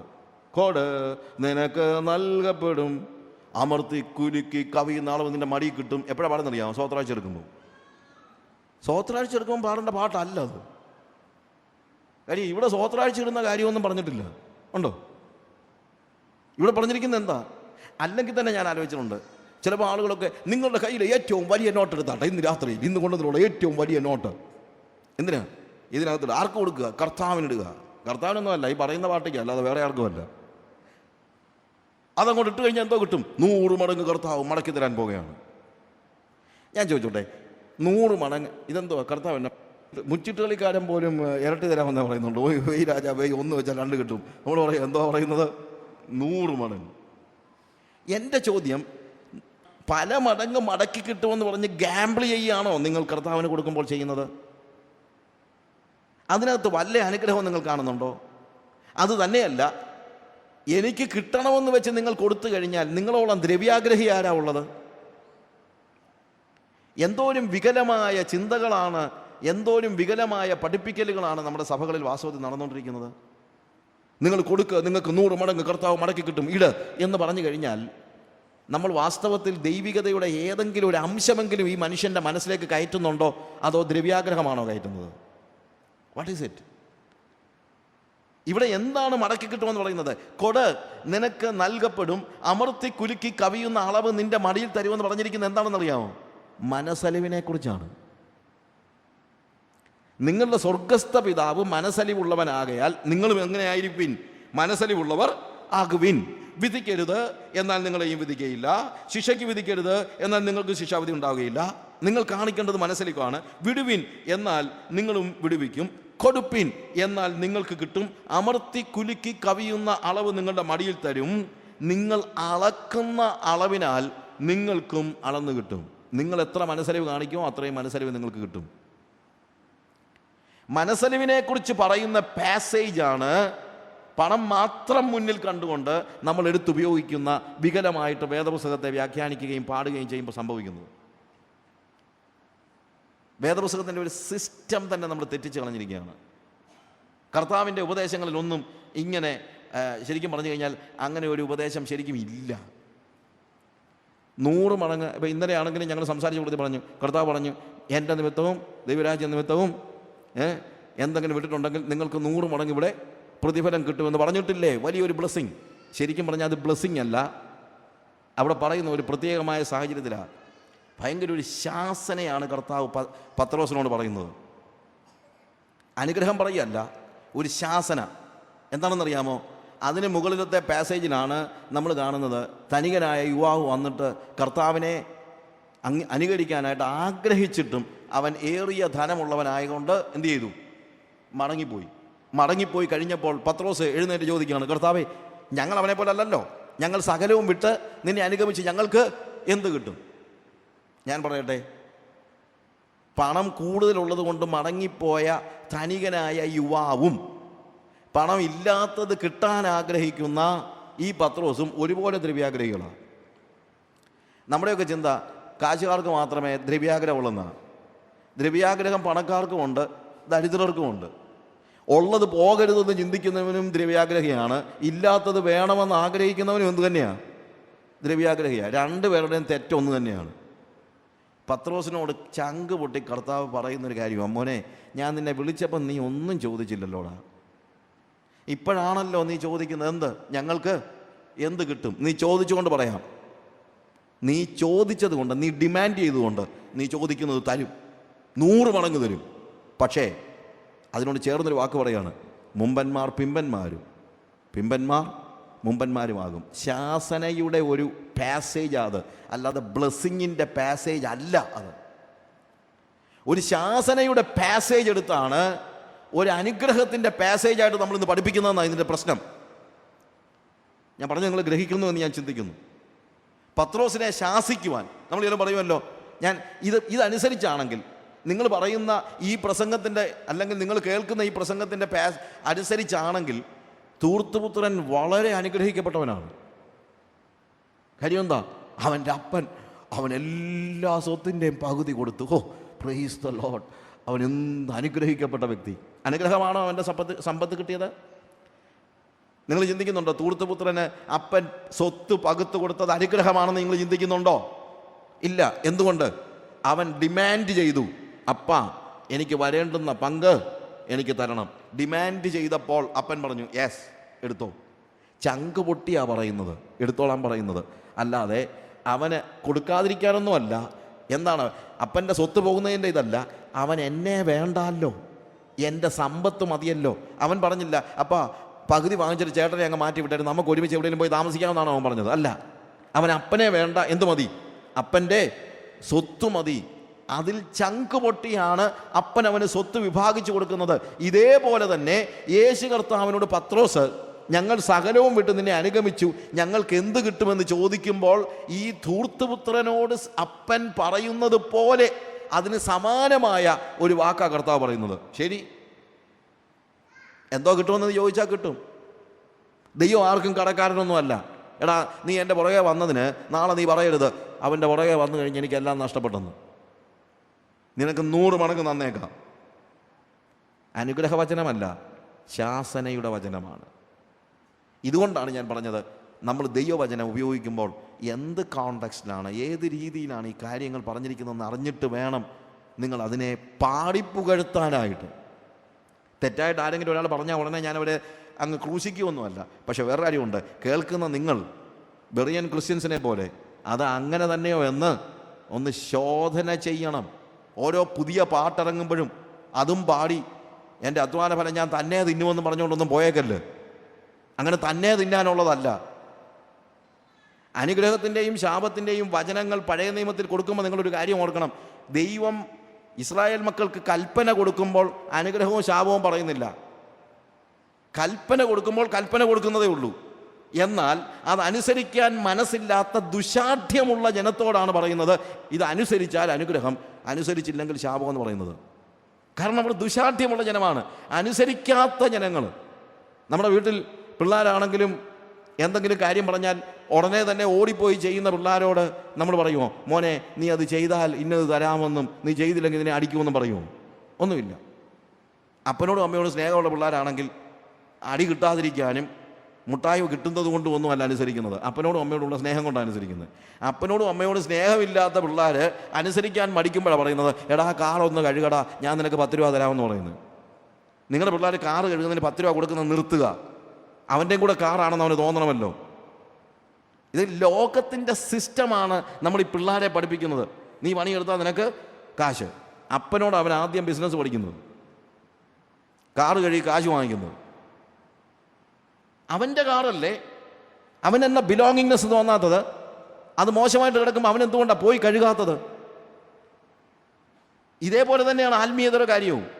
പഴയ നിയമത്തിൽ ദൈവത്തിൻ്റെ സ്നേഹത്തെ വേണ്ടത്ര മനസ്സിലാക്കാൻ കഴിവില്ലാത്തവരായ ഇസ്രായേൽ ജനം ദൈവത്തിൻ്റെ കൽപ്പനകളെ അനുസരിക്കാൻ മനസ്സില്ലാതെ സ്റ്റിഫ് നെക്ഡ് ആയപ്പോൾ കർത്താവ് പറഞ്ഞു, ഇത് അനുസരിച്ചാൽ അനുഗ്രഹമുണ്ട്, അനുസരിച്ചില്ലെങ്കിൽ ശാപമുണ്ട്.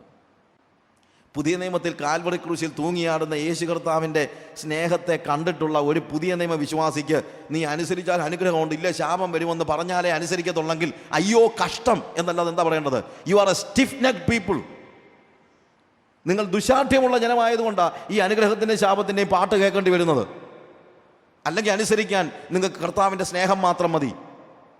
കർത്താവ് എനിക്ക് വേണ്ടി എന്ത് ചെയ്തു എന്നുള്ളത് തിരിച്ചറിയുന്ന ഒരു വ്യക്തിക്ക് ഒരു ഇൻസെൻറ്റീവും വേണ്ട അനുസരിക്കാൻ. അവന് അടിയും ഒന്നും വേണ്ട. He will obey God because he loves God. അവൻ കർത്താവിനെ സ്നേഹിക്കുന്നുണ്ട്. ഇതൊക്കെ എൻ്റെ പറയാനങ്ങ് ചിന്തിച്ച് പറയുന്നൊന്നുമല്ല. ഇതൊക്കെ വാസം പറഞ്ഞു കഴിഞ്ഞാൽ മനസ്സിനെ വേദനിപ്പിക്കുന്നത് കൊണ്ട് ഇന്നത്തെ ഈ പോക്ക് കണ്ടിട്ടുള്ള ഒരു വലിയ പ്രയാസം കൊണ്ട് പറഞ്ഞു പോകുന്നതാണ്. This is what we see around Christendom. ഈ സമൂഹത്തിൽ നമ്മൾ കണ്ടുകൊണ്ടിരിക്കുന്ന ഒരു വലിയ പ്രശ്നമാണിത്. വേദപുസ്തകത്തിൽ ദൈവത്തോടുള്ള സ്നേഹത്തിനുള്ള പ്രാധാന്യത്തെ കളഞ്ഞിട്ട് ഭൗമികമായ കാര്യങ്ങളിൽ നമ്മുടെ മനസ്സ് കൊണ്ട് കുരുക്കിയിടാൻ വേണ്ടി പണത്തെക്കുറിച്ചും ധനത്തെക്കുറിച്ചും മാത്രം പ്രസംഗിച്ച് സ്നേഹത്തിന് പകരം അടിയും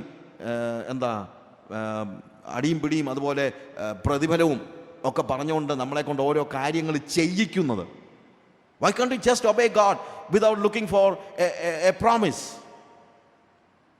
Because you are a stiff-necked person. അത്രയേ ഉള്ളൂ. ദുശാഠ്യമുള്ള ജനമായതുകൊണ്ടാണ് ഇതൊക്കെ വേണ്ടി വരുന്നത്. പഴയ നിയമത്തിലെ ഇസ്രായേൽ മക്കളെ പോലെ നിങ്ങൾ ദുശാഠ്യമുള്ളവരാകരുത്. കർത്താവിൻ്റെ സ്നേഹത്തെ തിരിച്ചറിഞ്ഞ് അവൻ എനിക്ക് വേണ്ടി എന്ത് ചെയ്തു എന്നുള്ള തിരിച്ചറിവിൽ അവനോടുള്ള സ്നേഹത്തിൽ നിന്ന് അവനെ അനുസരിക്കാൻ നമ്മൾ പഠിക്കണം. അപ്പോഴാണ് നമ്മൾ മച്യൂർ ക്രിസ്ത്യൻസ് ആകുന്നത്. അല്ലെങ്കിൽ നമ്മൾ മച്യൂർ ക്രിസ്ത്യൻസ് ആണെന്ന് നമുക്ക് പറയാനായിട്ട് കഴിയത്തില്ല. So let's come back. അടുത്ത വാക്ക്, blessed are the pure in heart. ഹൃദയശുദ്ധിയുള്ളവർ ഭാഗ്യവാന്മാർ, അവർ ദൈവത്തെ കാണും.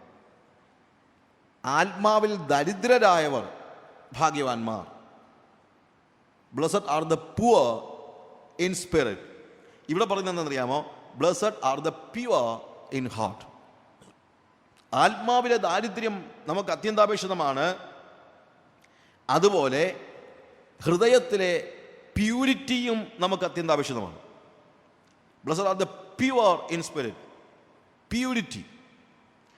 ശരിക്കും ഈ വാക്ക് അവിടെ ഉപയോഗിച്ചിരിക്കുന്ന വാക്ക് വളരെ ഡിഫറെൻ്റ് ആയിട്ടുള്ള മീനിങ്സ് ഉള്ള വേർഡ് മീനിങ് പലതുണ്ട്.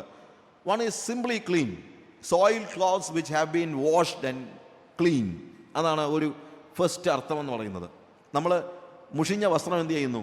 അലക്കി വെളുപ്പിക്കുമ്പോൾ അത് ക്ലീൻ ഡ്രസ്സാണെന്ന് പറയുന്നതിന് ഉപയോഗിക്കുന്നൊരു വാക്കാണ് പ്യുവർ എന്നിവിടെ ഉപയോഗിച്ചിരിക്കുന്നത്. ഇതേപോലെ തന്നെ നമ്മുടെ ജീവിതത്തിൽ ലോകത്തിൻ്റെ ചെളി പിടിച്ച് കിടക്കുന്ന നമ്മൾ എന്ത് ചെയ്യുന്നു? കർത്താവിൻ്റെ രക്തത്താൽ കഴുകി ശുദ്ധീകരിക്കപ്പെടുമ്പോൾ നമ്മുടെ ഹൃദയം എന്ത് ചെയ്യുന്നു? ക്ലീൻ ആകുന്നു. നമ്മുടെ ഹൃദയത്തിൽ ലോകത്തിൻ്റെ മോഹങ്ങളും താല്പര്യങ്ങളും ഒന്നും ഇല്ലാതെ നമ്മുടെ ഹൃദയത്തിലേക്ക് കടന്നു കയറാൻ പരിശ്രമിച്ച പിശാചിൻ്റെ എല്ലാ മോഹങ്ങളുടെ വാഗ്ദാനങ്ങളെയും നമ്മൾ എന്ത് ചെയ്യുന്നു? We wash it. അത് നമ്മൾ എന്ത് ചെയ്യുന്നു? കഴുകി നമ്മളെ തന്നെ ക്ലീൻ ആക്കുന്ന ഒരു സ്റ്റേജ്. അത് നമ്മൾ ചെയ്യണം. അവിടെയാണ് നമ്മൾ പ്യൂരിറ്റി നമ്മൾ സൂക്ഷിക്കുന്നത്. രണ്ടാമത്തെ ഒരു കാര്യം എന്ന് പറയുന്നത്, കോൺ, നമ്മളുടെ ഈ ഗോതമ്പും നെല്ലുമൊക്കെ പതിര് മാറ്റാനായിട്ട് corn which has been winnowed and or sifted and cleansed from all chaff, പതിരിൽ നിന്ന് വേർതിരിക്കാനായിട്ട് നമ്മൾ മുറത്തിൽ പാറ്റുകയോ അല്ലെങ്കിൽ വിന്നോയിങ് ഫോർക്ക് ഉപയോഗിച്ച് വീശുമുറം കൊണ്ട് നമ്മൾ പതിരിനെ മാറ്റിക്കളയുന്ന അവസ്ഥയാണ്. അതാണ് വാസ്തവത്തിൽ ക്ലീൻ എന്ന് പറയുന്നത്. ക്ലെൻസ് ചെയ്യുകയാണ്. അപ്പോൾ those are pure in heart എന്ന് പറയുമ്പോൾ, ഒന്ന് സോയിൽഡ് ക്ലോത്തിൻ്റെ ഉദാഹരണം അവിടെ പറയുന്നത് എന്ത്? ലോകത്തിൻ്റെ കളങ്കം നമ്മുടെ ഹൃദയത്തിൽ പറ്റിയിട്ടുണ്ടെങ്കിൽ നമ്മളതിനെ കഴുകി വൃത്തിയാക്കണം. രണ്ടാമത് നമ്മൾ കാണുന്നത് എന്ത്? ഒരു വിന്നോയിങ് ഫോർക്കിനെ പോലെ, ഫോർക്ക് ഉപയോഗിക്കുന്നത് പോലെ, അതായത് ഒരു വീശുമുറം ഉപയോഗിക്കുന്നത് പോലെ. കർത്താവ് യോഹന്നാൻ സ്നാപകൻ യേശു കർത്താവിനെ കുറിച്ച് പറയുമ്പോൾ എന്താ പറയുന്നത്? വീശുമുറം അവൻ്റെ പക്കൽ ഉണ്ട്, അവൻ കളത്തെ മുറ്റും വെടിപ്പാക്കി, ധാന്യം ഗ്രെയിൻസ് അവൻ്റെ ധാന്യപ്പുരയിലേക്ക് കൊണ്ടുപോകുന്നു. പക്ഷെ പതിരെന്ത് ചെയ്യുന്നു? കെടാത്ത തീയിൽ ഇട്ട് കളയുന്നു. പതിരിനെയും ധാന്യത്തെയും വേർതിരിക്കുന്ന ഒരു ഒരു ഒരു പ്രോസസ്സിനാണ് വാസ്തവത്തിൽ എന്താ പറയുന്നത്? ഈ ക്ലെൻസിങ് എന്ന വാക്ക് ഇവിടെ ഉപയോഗിച്ചിരിക്കുന്നത്. സോളിഡാണ് ഗ്രെയിൻസിൻ്റെ പ്രത്യേകത, അത് സോളിഡാണ്. അതുകൊണ്ടാണ് ഇത് താഴോട്ട് വീഴുന്നത്. മറ്റേ ഷാഫിൻ്റെ പ്രത്യേകത എന്താണ്? അത് സോളിഡല്ല, അതിനകത്തൊന്നുമില്ല. അതിനകത്തൊന്നും ഇല്ലാത്തത് കൊണ്ട് അത് പറന്നു പോകുന്നു. പക്ഷെ കണ്ടാൽ ഡിഫറൻസ് ഇല്ല. ഒരൊറ്റ നോട്ടത്തിൽ ഒരു പതിരിനെയും ഒരു ഗ്രെയിൻ അല്ലെങ്കിൽ ഒരു ധാന്യത്തെയും നമുക്ക് എന്ത് ചെയ്യാൻ പറ്റത്തില്ല? വേർതിരിച്ചറിയാനായിട്ട് കഴിയത്തില്ല. എപ്പോഴാണ് അറിയുന്നത്? പരിശുദ്ധാത്മാവിൻ്റെ കാറ്റ് വീശുമ്പോൾ സോളിഡായിട്ടുള്ളത് അവിടെ തന്നെ കിടക്കും, അല്ലാത്തതൊക്കെ എന്ത് ചെയ്യും? പറന്നു പോകുന്നതായ ഒരു സ്റ്റേജ്. ഈവൻ പരിശുദ്ധാത്മാവിനെ കുറിച്ച് നമ്മൾ ആലോചിക്കുമ്പോഴും പറയുമ്പോഴും പരിശുദ്ധാത്മാവിനെ the word meaning it self എന്താണ്? വിൻഡ്. നമ്മളുടെ എല്ലാ മുഖം മൂടികളെയും വെച്ചുകെട്ടുകളെയും പറത്തിക്കളയുന്നതായ ആത്മാവിൻ്റെ കാറ്റ്. അതുകൊണ്ടാണ് ഇവിടെ പറയുന്നത്, നമ്മുടെ ഹൃദയത്തിൽ സോളിഡ് അല്ലാത്തതൊന്നും ഉണ്ടാകാൻ പാടില്ല, വെച്ചുകെട്ടുകൾ ഉണ്ടാകാൻ പാടില്ല, അഭിനയം ഉണ്ടാകാൻ പാടില്ല. പതിരിൻ്റെ ഏറ്റവും വലിയ പ്രത്യേകത വലിയ അഭിനയമാണ്. എന്ത്? സോളിഡ് ആണെന്നുള്ള നിലയിലാണ് ഇടപെടലുകൾ. പക്ഷേ കാറ്റടിക്കുമ്പോഴാണ് അറിയുന്നത് അത് സോളിഡ് അല്ല, അത് തകർന്നു പോകുന്നതാണ്, അത് പറന്നു പോകുന്നതാണ് എന്നുള്ളത് മനസ്സിലാക്കുന്നത്. ഒരു ക്രിസ്ത്യാനിയുടെ ഒരു യഥാർത്ഥ ക്രിസ്തു ശിഷ്യൻ്റെ ഹൃദയത്തിൽ സോളിഡായിട്ടുള്ള കാര്യങ്ങളെ കാണാവൂ. അതുകൊണ്ടാണ് ലളിതമായ കാര്യങ്ങൾ, വേറെ രീതി പറഞ്ഞു കഴിഞ്ഞാൽ സില്ലി ആയിട്ടുള്ള കാര്യങ്ങൾ, പോൾ തന്നെ പറയുന്നു, പൊട്ടച്ചൊൽ, കളിവാക്ക് എന്നിങ്ങനെ ചേർച്ചയല്ലാത്തത് ഒന്നും അരുത്. നമ്മുടെ ലൈഫ് എന്ന് പറയുന്നത് ഇത്ര വർഷങ്ങളേ ഉള്ളൂ. അതിനകത്ത് വളരെ സിമ്പിളായിട്ട് കാര്യങ്ങളെ, സില്ലി ആയിട്ട് കാര്യങ്ങളെ കണ്ട് കളയാൻ തക്കവണ്ണമുള്ള സമയം നമുക്കില്ല. I told you I have no T V in my home. അത് ടെലിവിഷൻ കണ്ടാൽ നരകത്തിൽ പോകുന്നുള്ള വിശ്വാസമൊന്നും ഉള്ള ആളൊന്നും അല്ല ഞാൻ, അങ്ങനെയൊന്നുമില്ല. പക്ഷേ വേറൊരു കാര്യമുണ്ട്, ടെലിവിഷൻ്റെ മുമ്പിലിരുന്ന് കളയാൻ എനിക്ക് സമയമില്ല. എനിക്കുള്ള സമയത്തെക്കുറിച്ച് എനിക്ക് നല്ല ബോധ്യമുണ്ട്. അതെനിക്ക് സോളിഡായിട്ടുള്ള കാര്യത്തിന് വേണ്ടി ഉപയോഗിക്കാനാണ് ഞാൻ ഉദ്ദേശിക്കുന്നത്. അല്ലാതെ വളരെ സില്ലി ആയിട്ടുള്ള കാര്യങ്ങൾക്ക് വേണ്ടി കളയുന്ന, അത് തെറ്റോ ശരിയോ എന്നുള്ളതല്ല അതിനകത്തെ വിഷയം. അതുകൊണ്ട് ഈ ക്ലെൻസിങ്ങിൻ്റെ ഒരു പ്രത്യേകത, ഒന്ന് ഫസ്റ്റ് ഓഫ് ഓൾ സോയിൽഡായിട്ടുള്ള ക്ലോത്തിൻ്റെ ഉദാഹരണം എന്ന് പറയുമ്പോൾ എന്താണ്? ലോകത്തിൻ്റെ എല്ലാ കളങ്കങ്ങളും. രണ്ടാമത് വിന്നോയിങ് ഫോർക്കിൻ്റെ ഉദാഹരണം പറയുമ്പോഴത്തേക്ക് എല്ലാ വെച്ചുകെട്ടുകളും എല്ലാ അഭിനയങ്ങളും എല്ലാത്തിനെയും പറത്തിക്കളയുന്ന ഒരു സ്റ്റേജ്. നമ്മുടെ ജീവിതത്തിലും അതേപോലെ തന്നെ നമ്മുടെ ഹൃദയത്തിൽ ലോകത്തിൻ്റെ മോഹങ്ങളോ താല്പര്യങ്ങളോ ഉണ്ടാകാൻ പാടില്ല. അതേപോലെ തന്നെ ആ നിത്യതയുമായി റിലേറ്റഡ് അല്ലാത്ത ബാക്കിയുള്ള കാര്യങ്ങൾക്ക് നമ്മൾ കൊടുക്കുന്ന ടൈം വളരെ സൂക്ഷിച്ചു വേണം. നിങ്ങൾ ആരെങ്കിലും ടെലിവിഷൻ കണ്ടു കഴിഞ്ഞാൽ ഉടനെ നരകത്തിൽ പോകുന്നതെന്ന് ഞാൻ പറയുന്നൊന്നുമില്ല. പിന്നെ ഇത് കേട്ടിട്ട് നേരെ പോയി ടെലിവിഷൻ തല്ലിപ്പൊട്ടിക്കണമെന്ന് ഞാൻ പറഞ്ഞില്ല. പക്ഷേ തല്ലിപ്പൊട്ടിച്ചാൽ ഒരു കുഴപ്പമില്ല കേട്ടോ, തല്ലിപ്പൊട്ടിച്ചാൽ ഗുണമേ ഉണ്ടാകത്തുള്ളൂ. ടെലിവിഷൻ ഇല്ലെന്ന് പറഞ്ഞുകൊണ്ട് ഒരു ദോഷവും ഉണ്ടാകാനില്ല, ഒരു ദോഷവും ഉണ്ടാകാനില്ല. പക്ഷെ ഞാൻ പറഞ്ഞുകൊണ്ട് നാളെ പോയി തല്ലിപ്പൊട്ടിച്ചെന്ന് എനിക്ക് സങ്കടമൊന്നുമില്ല. എന്നാലും അവിടുത്തെ ഇവിടെ ഞാൻ പറയുന്ന കാര്യം ഇതാണ്, God wants us to be solid. ഷാഫില്ലാതെ, അല്ലെങ്കിൽ പതിരില്ലാതെ, അഭിനയമില്ലാതെ, ആത്മീകനാണെന്നുള്ള വെച്ചുകെട്ടില്ലാതെ, മറ്റുള്ളവരെ കാണിക്കാനുള്ള യാതൊരു പ്രകടനങ്ങളുമില്ലാതെ. എന്തിനാ പ്രകടനങ്ങൾ? Be your self. നിങ്ങൾ തന്നെ ആയിരിക്കുക. വേറെ ഒരാളാകാൻ നിങ്ങൾ പരിശ്രമിക്കണ്ട, വേറൊരാളെ പോലെ ആക്ട് ചെയ്യണ്ട, അടുത്തിരിക്കുന്ന ആളെ പോലെ ആക്ട് ചെയ്യണ്ട, അടുത്തിരിക്കുന്ന ആൾ കാണിക്കുന്നതെല്ലാം കാണിക്കണ്ട. എന്തിനാ ആക്ട് ചെയ്യുന്നത്? നിങ്ങളുടെ ഹൃദയത്തിൽ ആത്മീയത ഇല്ലെങ്കിൽ, ആത്മീയത ഇല്ല എന്ന് പറയാനുള്ള കാര്യമെങ്കിലും ഒരു അതാണ് വാസ്തവത്തിൽ ജെനുവിനിറ്റി എന്ന് പറയുന്നത്. God wants us to be genuine. God really look for genuine people, വളരെ ജെനുവിനായിട്ട് പോകാനായിട്ട്. ഇനി അതിൻ്റെ മൂന്നാമത്തെ അർത്ഥം എന്ന് പറയുന്നത് മിൽക്ക് ആൻഡ് വൈൻ, ഇതിനൊക്കെ അൺഅഡൾട്രേറ്റഡ് ആണെങ്കിൽ അതിനെക്കുറിച്ച് പറയുന്ന വാക്കാണ് ക്ലീൻ എന്ന്. വേറെ രീതി പറഞ്ഞു കഴിഞ്ഞാൽ വെള്ളം ചേരാത്ത പാലാണ് വാസ്തവത്തിൽ എന്ത്? പ്യൂരിറ്റി എന്ന് പറയുന്നത്. വെള്ളം ചേരാത്ത പാൽ, പ്യൂരിറ്റി. കോംപ്രമൈസ് ചെയ്യാതെ, ലോകവുമായിട്ട് യാതൊരു കോംപ്രമൈസ് ചെയ്യാതെ. പാലിനകത്ത് വെള്ളം ചേർക്കുമ്പോഴത്തേക്ക് എന്താണ്? അത് ഒറിജിനൽ അല്ല, അത് കോംപ്രമൈസ് ചെയ്യുന്നുണ്ട്. ഇതുപോലെ തന്നെ ലോകത്തിൻ്റെ യാതൊരു കാര്യങ്ങളുമായിട്ടും കോംപ്രമൈസ് ചെയ്യാത്ത ഒരു ഹൃദയമായിരിക്കണം നമ്മുടെ ഹൃദയം. Only then we can say that our heart is pure, unmixed ആണ്, അൺഅഡൾട്രേറ്റഡ് ആണ്. നമ്മളുടെ ഹൃദയത്തിൻ്റെ ആഗ്രഹങ്ങളും മോഹങ്ങളും എല്ലാം യാതൊരു രീതിയിലുള്ള കള്ളത്തരവുമില്ലാത്തതാണ്, പ്ലെയിനാണ്, ട്രാൻസ്പെറൻ്റ് ആണ്. അതുകൊണ്ടാണ് ഞാൻ എൻ്റെ ഹൃദയത്തിൽ അകൃത്യം കരുതിയിരുന്നെങ്കിൽ കർത്താവ് കേൾക്കയില്ലായിരുന്നു. എൻ്റെ മോട്ടിവേഷൻസ് പോലും പ്യുവറാണ്. ഹൃദയത്തിൻ്റെ പ്യൂരിറ്റി എന്ന് പറയുമ്പോൾ അറിയുന്ന അതാണ്. ഹൃദയത്തിലാണ് നമ്മുടെ മോട്ടിവേഷൻ. പുറത്തുള്ളവർ അറിയുന്നില്ല, പുറത്തുള്ളവർക്ക് ഒരു പക്ഷേ അറിയാൻ കഴിയത്തുമില്ല. എനിക്ക് നന്നായിട്ട് ആക്ട് ചെയ്യാൻ പറ്റും. ഇതിനകത്തൊരു വലിയൊരു പ്രശ്നമുണ്ട്, വലിയൊരു പ്രത്യേകതയുണ്ട്. ഈ കപടഭക്തനെ കുറിച്ചല്ല ഇത് പറയുന്നത്. ഒരു ഹിപ്പോക്രറ്റിൻ്റെ പ്രത്യേകത എന്ന് ചോദിച്ചു കഴിഞ്ഞാൽ അവൻ കള്ളനാണെന്നുള്ളത് അവനെങ്കിലും അറിയാം, എനിക്കെങ്കിലും അറിയാം, മറ്റൊരാൾക്ക് ഒട്ടും അറിയാൻ പറ്റത്തില്ല. അതുകൊണ്ട് മറ്റൊരാൾ ചിന്തിക്കുന്നത് എന്താണ്? ഇവൻ വളരെ സംശുദ്ധമായ ജീവിതം ജീവിക്കുന്നവനാണ്, അല്ലെങ്കിൽ അവൻ്റെ ഹൃദയമെല്ലാം ശുദ്ധമാണെന്ന്. ഹൃദയം ശുദ്ധിയായിട്ടൊന്നുമല്ല. ഹൃദയത്തിൽ എന്ത് കരുതിയിട്ടുണ്ട്? അകൃത്യം കരുതിയിട്ടുണ്ട്. പക്ഷേ അകൃത്യം കരുതുന്ന വ്യക്തിക്ക് എന്ത് ചെയ്യാൻ പറ്റത്തില്ല? കർത്താവിനെ കാണുവാൻ കഴിയത്തില്ല. ഞാൻ എൻ്റെ ഹൃദയത്തിൽ അകൃത്യം കരുതിയിരുന്നെങ്കിൽ കർത്താവ് കേൾക്കയില്ലായിരുന്നു. If you are pure in heart you will see God. If you are not pure in heart then you cannot see God. അപ്പോൾ കർത്താവിനെ കാണണമെന്ന് ആഗ്രഹിക്കുന്ന വ്യക്തികൾ ഹൃദയം എന്ത് ചെയ്തിരിക്കണം? ശുദ്ധമായി സൂക്ഷിക്കുന്നവരായിരിക്കണം. എൻ്റെ മോട്ടിവേഷൻ എല്ലാം കറക്റ്റ് ആയിരിക്കണം. എൻ്റെ ഡീഡ്സ് മാത്രം ശരിയായാൽ പോരാ. ഞാൻ ഉദാഹരണമായിട്ട് ഒത്തിരി എടുത്ത് പറഞ്ഞിട്ടുള്ള ഒരു ഉദാഹരണം, സപ്പോസ് ഞാൻ എൻ്റെ ലോക്കൽ ചർച്ചിൻ്റെ സെക്രട്ടറിയോ മറ്റോ ആണെന്നിരിക്കട്ടെ, ഈ ഞങ്ങളുടെ ചർച്ചിൽ സെക്രട്ടറി ആരാധന എനിക്കറിയത്തില്ല, ഉണ്ടോയെന്നും എനിക്കറിയത്തില്ല.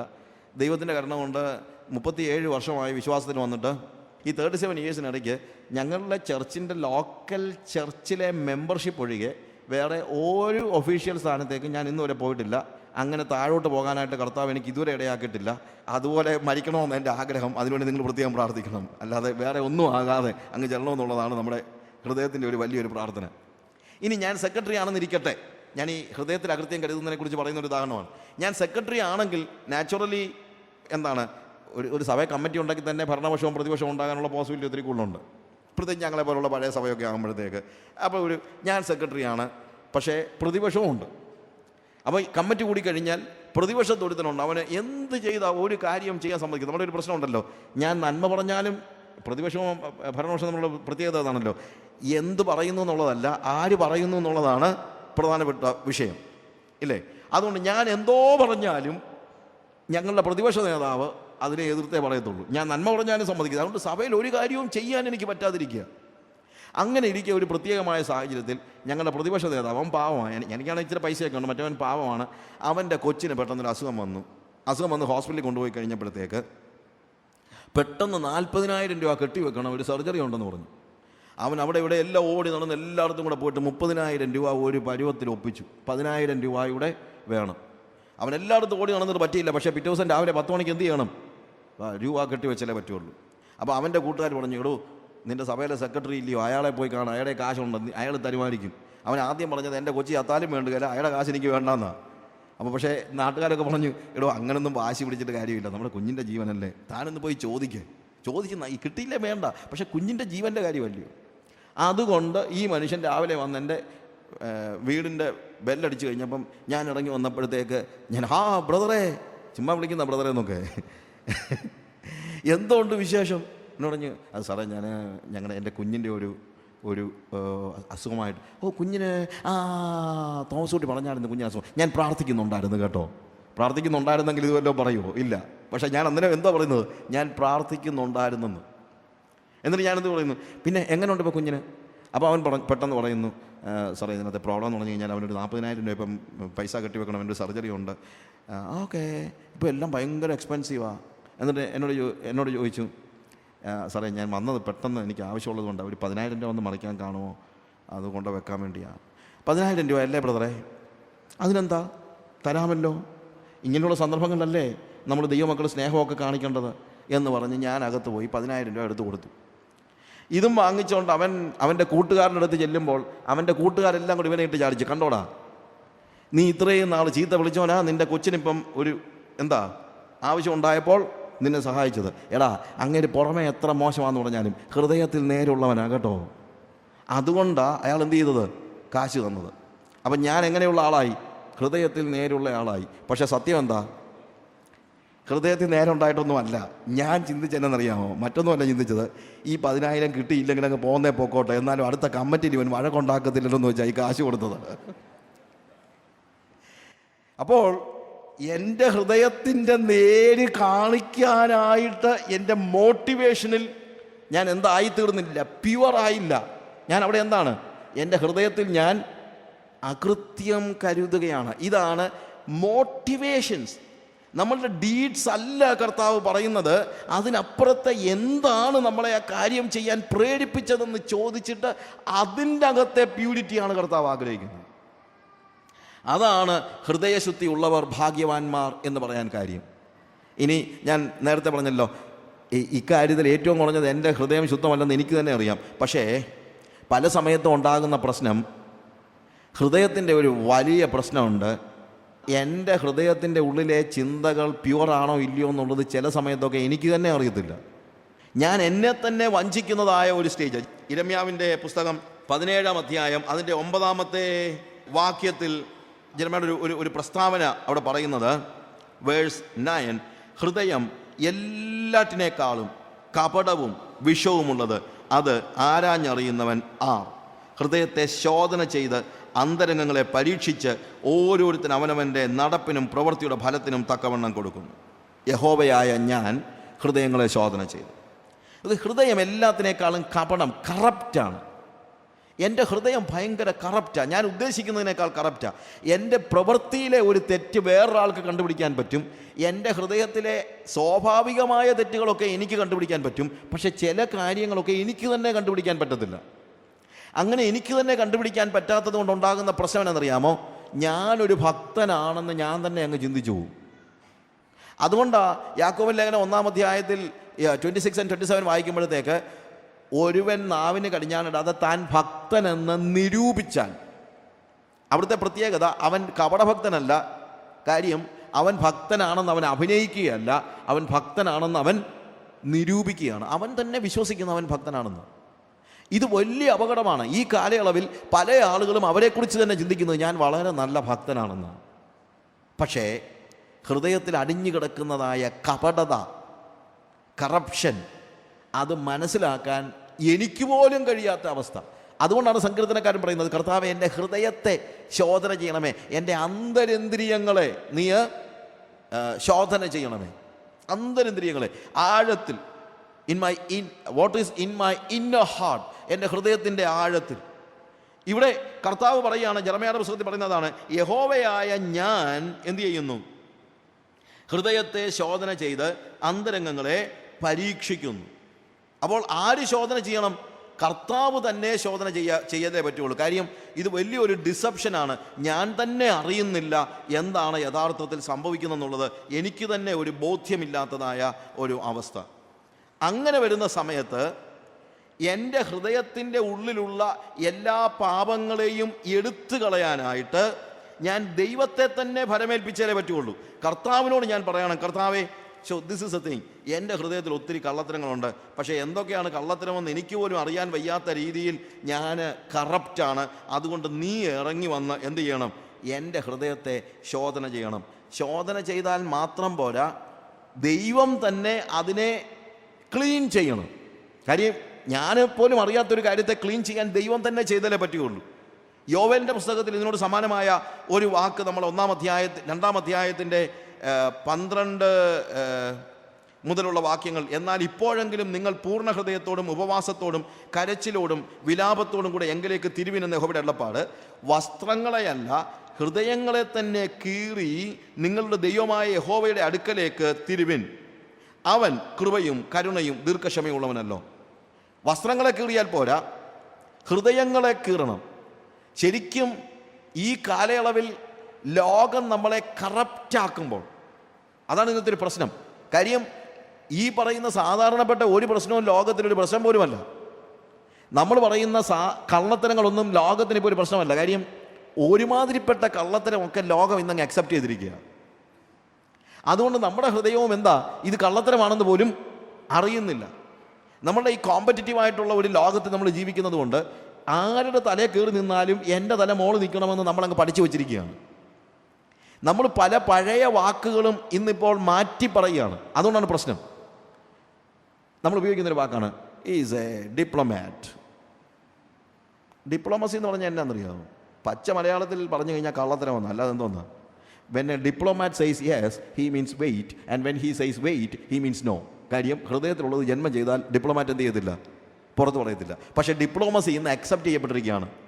അവനൊരു കള്ളനാണെന്നാണ് പറയേണ്ടത്, പക്ഷെ നമ്മൾ പറയുന്നത് എന്താ, അവനൊരു ഡിപ്ലോമാറ്റാണെന്ന്.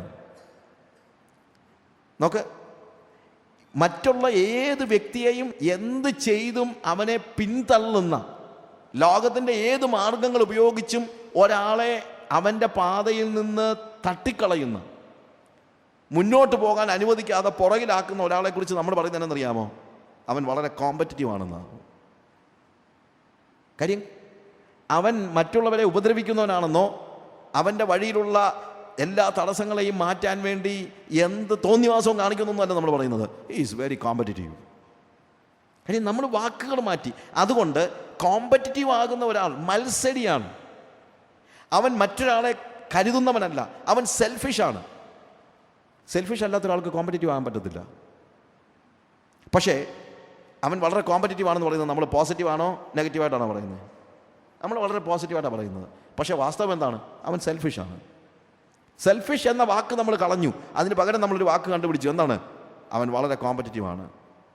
ഇതുകൊണ്ടുണ്ടാകുന്ന പ്രശ്നം എന്താണ്? ഈ സെൽഫിഷ് ആയിട്ടുള്ള ഒരു മനുഷ്യനും മനസ്സിലാകുന്നില്ല അവൻ സെൽഫിഷാണെന്ന്. കള്ളം പറയുന്ന ഒരു മനുഷ്യനും മനസ്സിലാകുന്നില്ല അവൻ കള്ളനാണെന്ന്. പകരം അവൻ ചിന്തിക്കുന്നത്, കൊള്ളാം, ഇങ്ങനെയൊക്കെ ആണെങ്കിലേ ലോകത്തിൽ കാര്യങ്ങൾ, എനിക്ക് മിടുക്കുണ്ടെന്നാണ് ചിന്തിക്കുന്നത്. അവനൊരു മിടുക്കനാണ് നമ്മൾ പറയുന്നത്. അവിടെയാണ് ദൈവം ശോധന ചെയ്യുകയും നമ്മുടെ ഹൃദയത്തെ കീറി നമ്മുടെ ഉള്ളിൽ ഒളിച്ചു വച്ചിരിക്കുന്ന വേറെ പേരിട്ട് വിളിക്കുന്നതായ എല്ലാ വിഷവും, ഹൃദയം എല്ലാത്തിനേക്കാളും കപടവും വിഷവുമുള്ളത്, പോയിസണാണ്. കാര്യം സെൽഫിഷ്നെസ്സിൽ നിന്ന് പോയിസണേ ഉണ്ടാകത്തുള്ളൂ, വേറെ എന്താ ഉണ്ടാകാനാ? അതുകൊണ്ട് നമ്മുടെ ഹൃദയത്തിലെ സെൽഫിഷ്നെസ്സും ഈ കോമ്പറ്റിറ്റീവായിട്ടുള്ള നമ്മുടെ മൈൻഡും അതുപോലെ കള്ളത്തരം പറയുന്ന ഡിപ്ലോമസിയും ആരെയും വെട്ടിലാക്കാൻ പോകുന്ന ബുദ്ധിയും ഒക്കെ ഉപേക്ഷിക്കണമെങ്കിൽ നമ്മൾ മാത്രം പരിശ്രമിച്ചാൽ പോരാ. എന്ത് വേണം?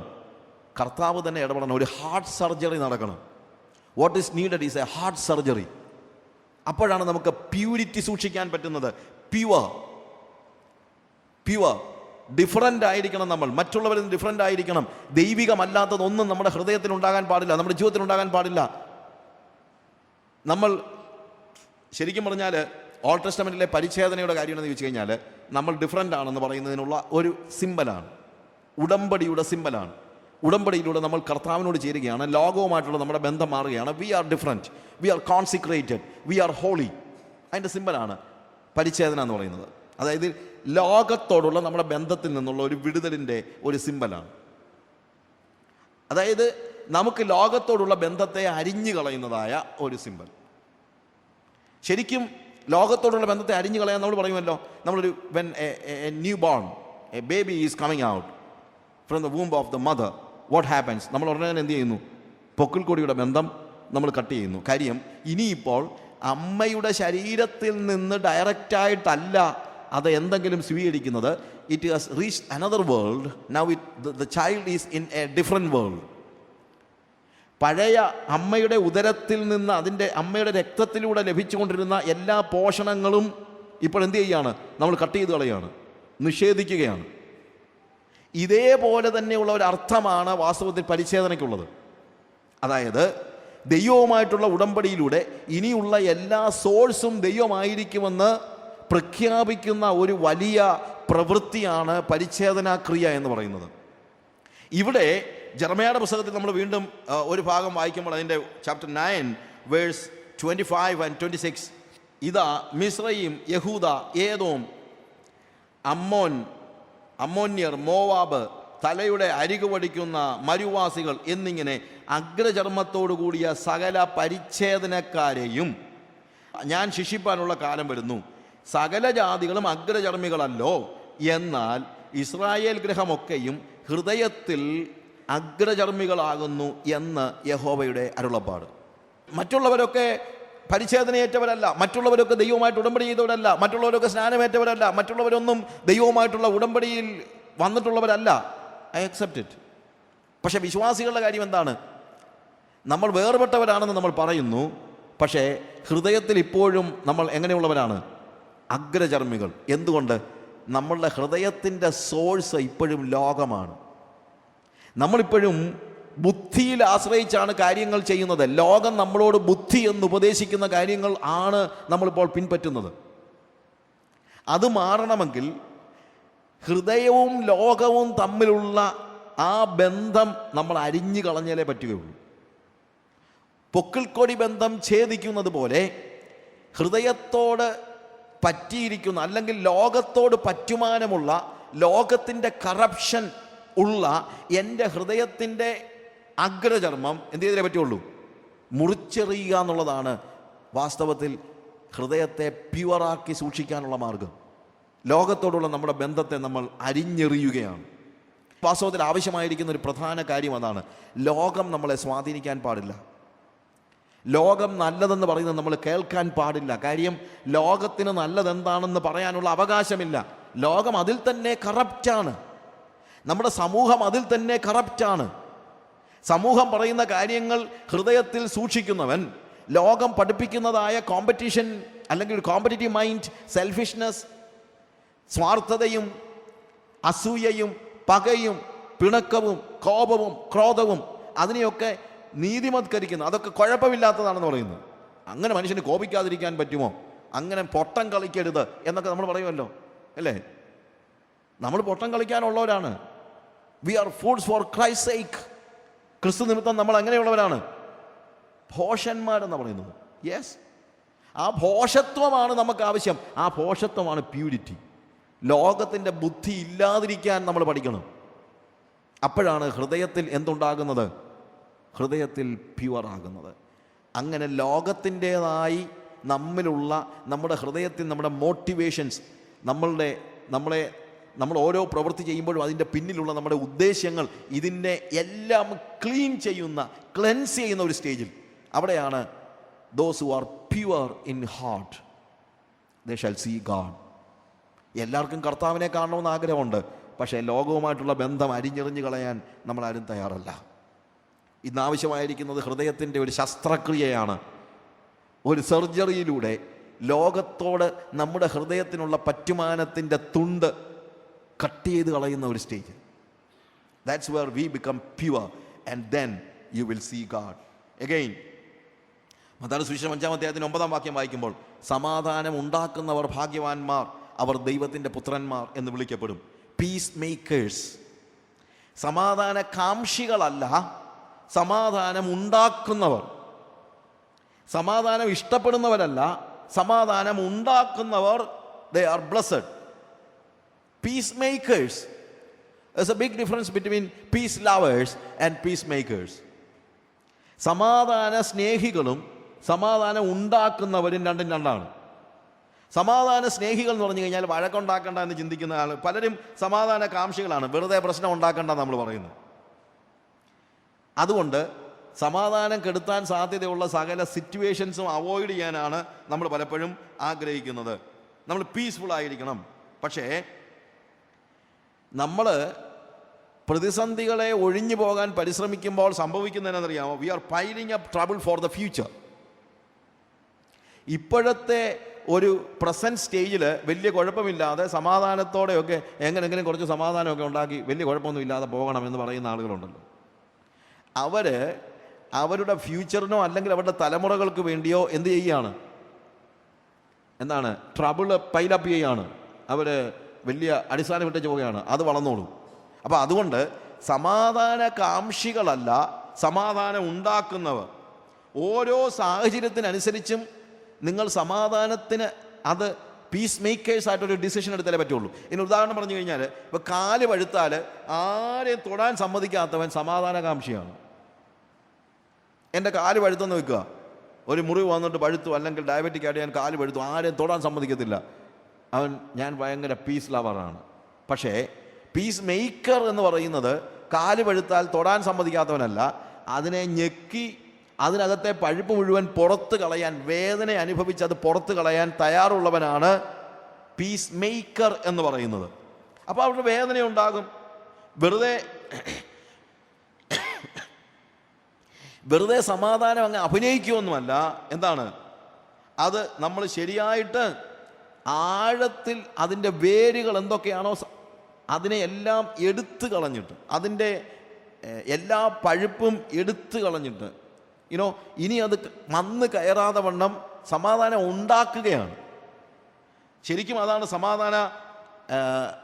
സമാധാന കാംക്ഷികളും സമാധാനം ഉണ്ടാക്കുന്നവരും തമ്മിലുള്ള വ്യത്യാസം. ഇവിടെ സമാധാനം ഉണ്ടാക്കുക എന്ന് പറയുമ്പോൾ മറ്റൊരർത്ഥം കൂടെ ഉണ്ട്. അത് ഞാൻ പറഞ്ഞല്ലോ, ഗിരിപ്രഭാഷണത്തിലെ ഓരോ ഭാഗങ്ങൾക്കും പല ഫേസുകളുണ്ട്. ഈ രണ്ടാമത്തെ ഭാഗം എന്ന് പറയുന്നത്, ഞാൻ പീസ് എന്ന വാക്കിൻ്റെ അർത്ഥം ശരിക്കും ഇഴ ചേർക്കുക എന്നാണ്. ഞാൻ രാവിലെ പറഞ്ഞ കാര്യം നിങ്ങൾ ഓർക്കുന്നുണ്ടായിരിക്കും. ഇഴ ചേർക്കുക എന്ന് പറഞ്ഞു കഴിഞ്ഞാൽ നമ്മൾ വീവിങ്ങിന് ഉപയോഗിക്കുന്ന പോലെയാണ്. വീവിങ്ങിൽ എന്ത് ചെയ്യുകയാണ്? ഒരു നൂലിൻ്റെ മോളിൽ വെച്ചിട്ട് ഒട്ടിക്കുകയല്ല. പ്രത്യേകത എന്താണ്? ഓരോ നൂലിൻ്റെ ഇടയിലേക്ക് മറ്റൊരു നൂല് കയറ്റി ഇഴ ചേർക്കുകയാണ്. അങ്ങനെ വീവ് ചെയ്യുന്നത് പോലെ സമാധാനം ഉണ്ടാക്കുന്നവർ ദൈവവും മനുഷ്യനും തമ്മിൽ ഇഴ ചേർക്കണം. അപ്പോഴാണ് ദൈവവും മനുഷ്യനും തമ്മിൽ സമാധാനം ഉണ്ടാകുന്നത്. മനുഷ്യനും തമ്മിൽ ഇഴ ചേർക്കുന്നത് പോലെ പിരിയാൻ വയ്യാത്തതായ സമാധാനം, അങ്ങനെയുള്ള സമാധാനം ഉണ്ടാക്കുന്ന ആ ഒരു ദൈവവുമായിട്ട് ഇഴചേരുകയും മനുഷ്യനുമായിട്ട് ഇഴചേരുകയും ചെയ്യുന്ന റിലേഷൻഷിപ്പിൻ്റെ കാര്യത്തിൽ ഇഴചേരുന്നത് പോലെ ആഴമുള്ളതായ ഒരു സമാധാനം ഉണ്ടാക്കുന്നതായ ഒരു സാഹചര്യം. അതിനുവേണ്ടി നമ്മൾ വലിയ നീതി ന്യായം എന്ന് പറഞ്ഞുകൊണ്ടിരിക്കേണ്ട കാര്യമൊന്നുമില്ല. നീതിക്ക് ന്യായത്തിനും അപ്പുറത്താണ് പലപ്പോഴും റിലേഷൻഷിപ്പ് എന്ന് പറയുന്നത്. ഞാൻ മുമ്പേ പറഞ്ഞല്ലോ, ഇപ്പോൾ റോമാലേഖനം 14-ാം അധ്യായത്തിൽ അതിൻ്റെ 1-ാമത്തെ വാക്യം വായിക്കുമ്പോൾ ഇതൊന്ന് മനസ്സിലാക്കാനായിട്ട് ഒരു ചെറിയ വേദഭാഗമാണ്. പോള് ആവശ്യപ്പെടുന്ന ഒരു കാര്യം, as for the man who is weak in faith welcome him but not for disputes over opinions. മലയാളത്തിൽ നമ്മളത് വായിക്കുമ്പോൾ അവിടെ എഴുതിയിരിക്കുന്നത് റോമൻസ് ചാപ്റ്റർ 14, സംശയ വിചാരങ്ങളെ വിധിക്കാതെ വിശ്വാസത്തിൽ ബലഹീനനായവനെ ചേർത്തുകൊള്ളുവിൻ. വിശ്വാസത്തിൽ ബലഹീനനായവനെ ചേർത്തുകൊള്ളുവിൻ. പക്ഷേ സംശയ വിചാരങ്ങളെ വിധിക്കാതെ എന്ന് പറഞ്ഞു കഴിഞ്ഞാൽ എപ്പോഴാണ് പിരിവുണ്ടാകുന്നത്? അഭിപ്രായങ്ങളിൽ വ്യത്യാസം ഉണ്ടാകുമ്പോഴാണ് വാസ്തവത്തിൽ എന്തുണ്ടാകുന്നത്? പിരിവുണ്ടാകുന്നത്. ഒരു പക്ഷേ ഞാൻ വിശ്വസിക്കുന്നതായിരിക്കത്തില്ല വേറൊരാൾ വിശ്വസിക്കുന്നത്, ഞാൻ ചിന്തിക്കുന്നതായിരിക്കത്തില്ല മറ്റൊരാൾ ചിന്തിക്കുന്നത്. ഒരു പക്ഷേ ദൈവശാസ്ത്രപരമായോ അതല്ലെങ്കിൽ മറ്റെന്തെങ്കിലും കാര്യത്തിലോ ആയിക്കോട്ടെ, രണ്ടുപേര് തമ്മിൽ ഒരു പക്ഷേ അഭിപ്രായ വ്യത്യാസം ഉണ്ടായിരിക്കാം. നമ്മുടെ ഒരു ചിന്ത എന്നറിയാമോ? ഈ അഭിപ്രായ വ്യത്യാസം പറഞ്ഞു തീർത്താൽ മാത്രമേ എനിക്ക് തമ്മിൽ യോജിക്കാൻ പറ്റുകയുള്ളൂ എന്നാണ്. അതുകൊണ്ട് നമ്മൾ പറയുന്നത്, ബ്രദറെ ഞാൻ വിശ്വസിക്കുന്നത് നീയും വിശ്വസിക്കാമെങ്കിൽ നമുക്ക് നമ്മൾ കൂട്ടായ്മയുണ്ട്. പക്ഷെ പോൾ പറയുന്നത്, അവനും നീയും ഒരേ ആത്മാവിനെ തന്നെ പാനം ചെയ്തിരിക്കുന്നുവെങ്കിൽ അഭിപ്രായങ്ങളിലുള്ള വ്യത്യാസം നാളെ അങ്ങ് ശരിയായിക്കോളൂ എന്ന് ചിന്തിച്ചാൽ പോരെ. ഇത് ദുരുപദേശക്കാരുമായിട്ട് കൂട്ടുകൂടുന്ന കാര്യമൊന്നും അല്ല ഞാനീ പറയുന്നത്. നമ്മൾ പലപ്പോഴും ആളുകളുമായിട്ട് പിരിയുന്നതെന്നറിയാമോ? എൻ്റെ ചിന്തകൾക്കനുസരിച്ചല്ല മറ്റൊരാൾ ചിന്തിക്കുന്നത്. അവൻ വേറൊന്ന് ചിന്തിക്കുന്നു, അവൻ്റെ അഭിപ്രായം വേറെയാണ്. വ്യത്യസ്തമായ അഭിപ്രായങ്ങളുണ്ടെങ്കിൽ പറഞ്ഞു തീർക്കുക എന്നാണ് നമ്മൾ പലപ്പോഴും ചിന്തിക്കുന്നത്. അതിനാണ് എത്രയോ മീറ്റിങ്ങുകളും കമ്മിറ്റികളും കൂടുന്നത്. എന്തിനാണെന്നറിയാമോ? കാര്യങ്ങൾ പറഞ്ഞു തീർക്കാൻ. കൗൺസിലും എല്ലാം കൂടും. എന്തിനാ? കാര്യം പറഞ്ഞു തീർക്കാൻ. ഞാൻ ഈ ചരിത്രമൊക്കെ ഒത്തിരി പഠിച്ചു നോക്കിയിട്ടുണ്ട്. എൻ്റെ അറിവനുസരിച്ച് ഇന്ന് വരെ കാര്യങ്ങൾ പറഞ്ഞു തീർക്കാൻ കൂടിയ ഒരു കമ്മിറ്റിയും കാര്യം പറഞ്ഞു തീർത്തിട്ടൊന്നുമില്ല. ഒരു കാര്യം ഞാൻ മനസ്സിലാക്കിയിട്ടുണ്ട്, ഈ കാര്യങ്ങൾ പറഞ്ഞു തീർക്കാൻ പറ്റത്തില്ല. തീർക്കണമെങ്കിൽ ഒറ്റ മാർഗമേ ഉള്ളൂ, പറയാതെ അങ്ങ് തീർത്താൽ മതി. അതിന് ഭാര്യയും ഭർത്താവും തമ്മിലാണെങ്കിലും എന്താ, വരൂ നമുക്ക് കാര്യങ്ങൾ പറഞ്ഞു തീർക്കാമെന്ന് ആരും പറയണ്ട. എന്തോന്ന് പറഞ്ഞു തീർക്കാൻ? പറയാതെ അങ്ങ് തീർക്കരുതോ നിങ്ങൾക്ക്? നിങ്ങളല്ലെങ്കിൽ ഭാര്യയുടെ കാര്യവും പറഞ്ഞുകൊണ്ടിരിക്കും, ഭർത്താവിൻ്റെ കാര്യം പറഞ്ഞുകൊണ്ടിരിക്കും, രണ്ടും കൂടെ ഒരു വഴക്കമുണ്ടാക്കി പിടിയുകയും ചെയ്യും. എന്ത് കാര്യത്തിന്? നിങ്ങൾ ഭാര്യയും ഭർത്താവും അല്ലേ, നിങ്ങൾക്ക് അങ്ങ് ചേർന്നാൽ പോലെ. എന്തിനാ ഈ പറഞ്ഞു തീർക്കുന്നത്? പറയാതെ അങ്ങ് തീർക്കുക. നിങ്ങളുടെ സഭയിലെ ഒരു വിശ്വാസിയുമായിട്ട് നിങ്ങൾക്ക് പ്രശ്നമുണ്ടെങ്കിൽ നിങ്ങൾ സഹോദരന്മാരല്ലേ, എന്തിനാ കാര്യങ്ങൾ പറഞ്ഞു തീർക്കാം എന്നൊക്കെ പറയുന്നത്? പറയാതെ അങ്ങ് തീർക്കുക. പറയാതെ തീരത്തുള്ളൂ, പറയാൻ തുടങ്ങിയാൽ തീരത്തില്ല. അതുകൊണ്ട് പോൾ പറയുന്നത് എന്താണ്? വിശ്വാസത്തിൽ ബലഹീനനായവനെ ചേർത്ത് കൊള്ളുവിൻ, സംശയ വിചാരങ്ങളെ വിധിക്കാനും പോകരുത്. As for the man who is weak in faith, welcome him, but not for disputes over opinions. പല അഭിപ്രായങ്ങൾ കാണുമായിരിക്കും, അതിനെയെല്ലാം പറഞ്ഞു തീർക്കാനായിട്ട് നമ്മൾ പരിശ്രമിക്കേണ്ട. ഗലാത്യ ലേഖനം 5-ാം അധ്യായത്തിൻ്റെ 25-ഉം 26-ഉം വാക്യങ്ങൾ വായിക്കുമ്പോൾ, ഗലേഷ്യൻസ് ചാപ്റ്റർ 5 വേഴ്സ് 25, 5-ാം അധ്യായത്തിൻ്റെ 25-ഉം 26-ഉം വാക്യങ്ങൾ, ആത്മാവിനാൽ നാം ജീവിക്കുന്നുവെങ്കിൽ ആത്മാവിനെ അനുസരിച്ച് നടപ്പിൻ. നാം അന്യോന്യം പോരിന് വിളിച്ചും അന്യോന്യം അസൂയപ്പെട്ടും കൊണ്ട് വൃഥാഭിമാനികൾ ആകരുത്. പലപ്പോഴും ആളുകൾ തമ്മിലുള്ള പ്രശ്നങ്ങളുടെ കാരണം എന്നറിയാമോ? നമ്മൾ രണ്ട് കാര്യങ്ങളാണ്. ഒന്ന്, നമ്മൾ പോരിന് വിളിക്കുന്നു എന്നുള്ളതാണ്. അന്യോന്യം ഞാൻ പറഞ്ഞതാണ് ശരി, അല്ലെങ്കിൽ ഞാനാണ് ശരി എന്നുള്ള ചിന്തയോടുകൂടെ പറയുന്ന. രണ്ടാമത്തെ കാര്യം എന്ന് പറയുന്നത് അസൂയയാണ്. മിക്കവാറും ഈ രണ്ട് കാര്യങ്ങൾ കൊണ്ടാണ് പല സമയത്തും എല്ലാ പ്രതിസന്ധികളും നമ്മുടെ ഇടയിൽ ഉണ്ടാകുന്നതെന്നാണ് എൻ്റെ ചിന്ത. Let us have no self-conceit, no provoking of one another, no envy of one another. വെറുതെ പോരിന് വിളിക്കരുത്. എന്നാൽ നിങ്ങൾ പറയാം അതിൻ്റെ സത്യം എന്താണെന്ന്, അതാണ് ഇങ്ങനെയാണെന്ന് പറഞ്ഞാൽ there is no love. സ്നേഹം ആണ് സമാധാനത്തിൻ്റെ ഘടകമായിട്ട് നമ്മൾ മനസ്സിലാക്കുന്നത്. സമാധാന കാംക്ഷികളല്ല സമാധാനം ഉണ്ടാക്കുന്നവർ. സമാധാനം കെടുത്തുന്നവരോട് കർത്താവിന് ഭയങ്കര വിരോധമാണ്. സമാധാനം കെടുത്തുന്നവരോട്. മീഖായുടെ പ്രവചനത്തിൽ ഒരു പ്രത്യേകമായ വാക്ക് അവിടെ ഉപയോഗിച്ചത് ഞാൻ വളരെ ശ്രദ്ധിച്ചിട്ടുണ്ട്. അതിൻ്റെ 2-ാമത്തെ അധ്യായത്തിൻ്റെ 8-ഉം 9-ഉം വാക്യം വായിക്കുമ്പോൾ അവിടെ പറഞ്ഞിരിക്കുന്ന, മുമ്പേ തന്നെ എൻ്റെ ജനം ശത്രുവായി എഴുന്നേറ്റിരിക്കുന്നു, യുദ്ധവിമുഖരായി നിർഭയന്മാരായി കടന്നു പോകുന്നവരുടെ വസ്ത്രത്തിന്മേൽ നിന്ന് നിങ്ങൾ പുതപ്പ് വലിച്ചെടുക്കുന്നു. നിങ്ങൾ എൻ്റെ ജനത്തിൻ്റെ സ്ത്രീകളെ അവരുടെ സുഖകരമായ വീടുകളിൽ നിന്ന് ഇറക്കിക്കളയുന്നു. അവരുടെ പൈതങ്ങളോട് നിങ്ങൾ എൻ്റെ മഹത്വം സദാകാലത്തേക്കും അപഹരിച്ചു കളയുന്നു.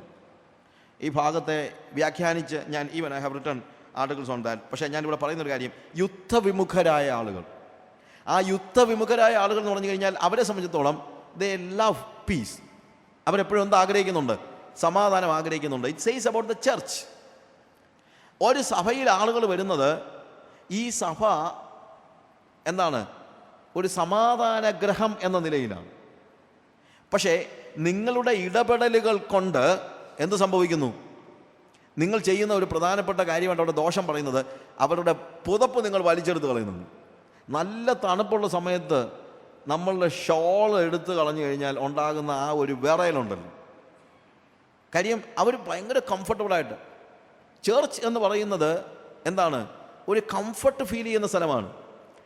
ദയവ് ചെയ്ത് നിങ്ങൾ നിങ്ങളുടെ ദുഷ്പ്രവൃത്തികൾ കൊണ്ട് സഭയിൽ വരുന്ന ഒരു വ്യക്തിയുടെ ആ സുഖകരമായ അവസ്ഥയെ അല്ലെങ്കിൽ ആ കംഫർട്ടിനെ നിങ്ങൾ എടുത്തു കളയരുത്. നിങ്ങൾ വാസ്തവത്തിൽ നിങ്ങളുടെ ഓരോ പ്രവൃത്തി കൊണ്ടും ചെയ്യുന്നത് എന്താണ്? നിങ്ങൾ കംഫർട്ട് എടുത്ത് കളയാണ്. It is the same with the church and the house. ഒരു വീട്ടിൽ ഭാര്യ, ഭർത്താവ്, മക്കൾ നിങ്ങൾ ഒരുമിച്ച് ജീവിക്കുമ്പോൾ നിങ്ങൾ ആരുടെ പുതപ്പെടുത്ത് കളയരുത്. പുതപ്പെടുത്തുന്നത് it is not a literal meaning. ഞാൻ ഇവിടെ ഉദ്ദേശിക്കുന്ന ഇതാണ്, ഒരു വീടെന്ന് പറയുന്ന ഒരു comfortable, my house is a comfortable home. I need to feel it. ഞാൻ വീട്ടിലേക്ക് ചെല്ലുമ്പോഴത്തേക്ക് നമ്മളുണ്ടല്ലോ തണുത്ത് വിളച്ചിരിക്കുമ്പോൾ ഒരു പുതപ്പിൻ്റെ കീഴിലോട്ട് കയറുന്ന ഒരു സുഖമുണ്ടല്ലോ. അതുപോലെ ആയിരിക്കണം നമ്മുടെ വീടുകൾ. ആ ഒരു ഒരു ഒരു എന്താണ് പുറത്തെ ആ തണുപ്പിൽ നിന്ന് അതിൻ്റെ ആ ഊഷ്മാവിലേക്ക് കയറുന്നത് പോലെ, പുതപ്പിനകത്തേക്ക് കയറുന്നത് പോലെയുള്ള ഒരു ഫീലിംഗ് നിങ്ങളുടെ വീട്ടിൽ, നിങ്ങളുടെ ഭർത്താവിനും ഭാര്യയ്ക്കും, ഭാര്യ ഭർത്താവിനും, രണ്ടുപേരും കൂടെ മക്കൾക്കും, മക്കൾ അപ്പനും ഒക്കെ കൊടുക്കാൻ കഴിയുന്നെങ്കിൽ അതാണ് വാസ്തവത്തിൽ only then you become piece makers. നിങ്ങളോട് തന്നെ ഒന്ന് ചോദിച്ചു നോക്ക്, അങ്ങനെ ഒരു കംഫർട്ട് ഞാൻ എൻ്റെ ഭവനത്തിൽ കൊടുക്കുന്നുണ്ടോ? അങ്ങനെ ഒരു കംഫർട്ട് ഞാൻ എൻ്റെ ചർച്ചിൽ കൊടുക്കുന്നുണ്ടോ? ഒരു അപരിചിതനായ വ്യക്തി നിങ്ങളുടെ ചർച്ചിലേക്ക് വരുമ്പോഴത്തേക്ക് അവൻ എന്ത് ചെയ്യണം? തണുത്ത് വിറച്ച് വരുന്നവന് ഒരു പുതപ്പ് കൊണ്ട് കൊടുക്കുന്നത് പോലെയുള്ളൊരു ഫീലിംഗ് ഉണ്ടാകണം. അല്ലാതെ പുതപ്പ് പുതച്ചുകൊണ്ട് വരുന്നവനിൽ നിന്ന് പുതപ്പ് എടുത്തു കളയുന്ന ഫീലിംഗ് ആകരുത്. അപ്പോഴാണ് നിങ്ങൾ പീസ് മേക്കേഴ്സ് ആകുന്നത്. സമാധാനം ഉണ്ടാക്കുന്നവർ ഭാഗ്യവാന്മാർ, അവർ ദൈവത്തിൻ്റെ പുത്രന്മാർ എന്ന് വിളിക്കപ്പെടും. Sons of God. They are not just the person is not called as a man of peace. നമ്മൾ വാസ്തവത്തിൽ പറയാൻ സാധ്യതയുള്ളൊരു കാര്യം എന്താണ്? സമാധാനം ഉണ്ടാക്കുന്നവർ ഭാഗ്യവാന്മാർ, അവർ സമാധാന എന്താണ് മാൻ ഓഫ് പീസ്, സമാധാന പുരുഷൻ എന്ന് വിളിക്കപ്പെടും. അങ്ങനല്ല വേദം പഠിപ്പിക്കുന്നത്. എന്താണ് പറയുന്നത്? അവർ ദൈവത്തിൻ്റെ പുത്രന്മാർ എന്ന് വിളിക്കപ്പെടും. എന്തുകൊണ്ടാണ് ദൈവത്തിൻ്റെ പുത്രന്മാർ എന്ന് വിളിക്കപ്പെടുന്നത്? നമ്മൾ ലൂക്കോസ് സുവിശേഷം 6:35 വാക്യത്തിൽ വായിച്ചല്ലോ, അങ്ങനെ നിങ്ങൾ അത്യുന്നതൻ്റെ പുത്രന്മാരാകും. എന്താ അതിൻ്റെ അർത്ഥം? അത്യുന്നതനായ പിതാവ് എന്ത് ചെയ്യുന്നോ അത് തന്നെ നിങ്ങളും ചെയ്യും. അപ്പോഴാണ് നിങ്ങൾ എന്ത് ചെയ്യുന്നത്? അത്യുന്നതൻ്റെ പുത്രന്മാരാകുന്നത്. ദൈവത്തിൻ്റെ പുത്രന്മാരാകണമെന്ന് പറഞ്ഞു കഴിഞ്ഞാൽ അങ്ങനെ നിങ്ങൾ ചിന്തിക്കുന്നുവെങ്കിൽ എന്താണ്? അവൻ ചെയ്യുന്നത് ചെയ്യുമ്പോഴാണ് നമ്മൾ അവൻ്റെ പുത്രന്മാർ ആകുന്നത്. യേശു കർത്താവ് എന്താ ചെയ്യുന്നത്? അധ്വാനിക്കുന്നവരെയും ഭാരം ചുമക്കുന്നവരെയും അവൻ വിളിച്ചിട്ട് പറയാണ്, ഞാൻ നിങ്ങൾക്ക് ആശ്വാസം തരും, കംഫർട്ട് തരും. അപ്പോഴാണ് നമ്മൾ അതേ കാര്യം ചെയ്യുമ്പോൾ നമ്മൾ ആരായിത്തീരുകയാണ്? അവൻ്റെ പുത്രന്മാരാവുകയാണ്. യേശു കർത്താവ് സമാധാനമുണ്ടാക്കി. യേശു കർത്താവ് എന്ത് ചെയ്തു? നമ്മളെയും ദൈവത്തെയും തമ്മിൽ യോജിപ്പിച്ചു. ദൈവത്തോട് സമാധാനം ഉണ്ടാക്കി. ഇരുപക്ഷത്തെയും യോജിപ്പിച്ചു. മനുഷ്യനോട് സമാധാനം ഉണ്ടാക്കി. യഹൂദന്മാരെയും യവനന്മാരെയും യോജിപ്പിച്ചു. എല്ലാ ഗ്രൂപ്പിനെയും അവൻ ദൈവത്തോട് യോജിപ്പിച്ചു. യോജിപ്പിക്കുക എന്ന് പറഞ്ഞാൽ എന്താണ്? ഇൻഫാക്റ്റ് അതൊരു സമാധാനത്തിൻ്റെ മറ്റൊരു വാക്ക് അവിടെ ഉപയോഗിച്ചിരിക്കുന്നത്. ഇതേപോലെ നമ്മൾ മനുഷ്യരെയും ദൈവത്തെയും തമ്മിൽ ഇഴചേർക്കുമ്പോൾ നമ്മൾ ആരായിത്തീരുകയാണ്? ദൈവത്തിൻ്റെ പുത്രന്മാർ ആയിത്തീരുകയാണ്. അടുത്ത പാസേജിലേക്ക് നമുക്ക് പോകാം. അടുത്തതായിട്ട് നമ്മൾ കാണുന്നത്, നീതി നിമിത്തം ഉപദ്രവിക്കപ്പെടുന്നവർ ഭാഗ്യവാന്മാർ. മത്തായിയുടെ സുവിശേഷം 5-ാം അധ്യായത്തിൽ അവിടെ ആദ്യം കാണുന്ന ഇതാണ്, നീതി നിമിത്തം ഉപദ്രവിക്കപ്പെടുന്നവർ ഭാഗ്യവാന്മാർ, സ്വർഗരാജ്യം അവർക്കുള്ളത്.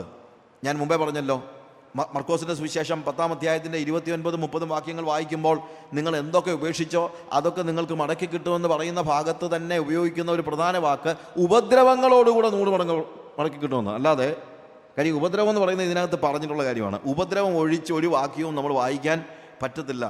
ലോകത്തിൽ നിന്ന് നമുക്ക് പ്രതീക്ഷിക്കാൻ കഴിയുന്നത് അത് മാത്രമേ ഉള്ളൂ. അത് വേദപുസ്തകം നമ്മൾക്ക് ഉറപ്പ് തന്നിരിക്കുന്ന കാര്യമാണ്.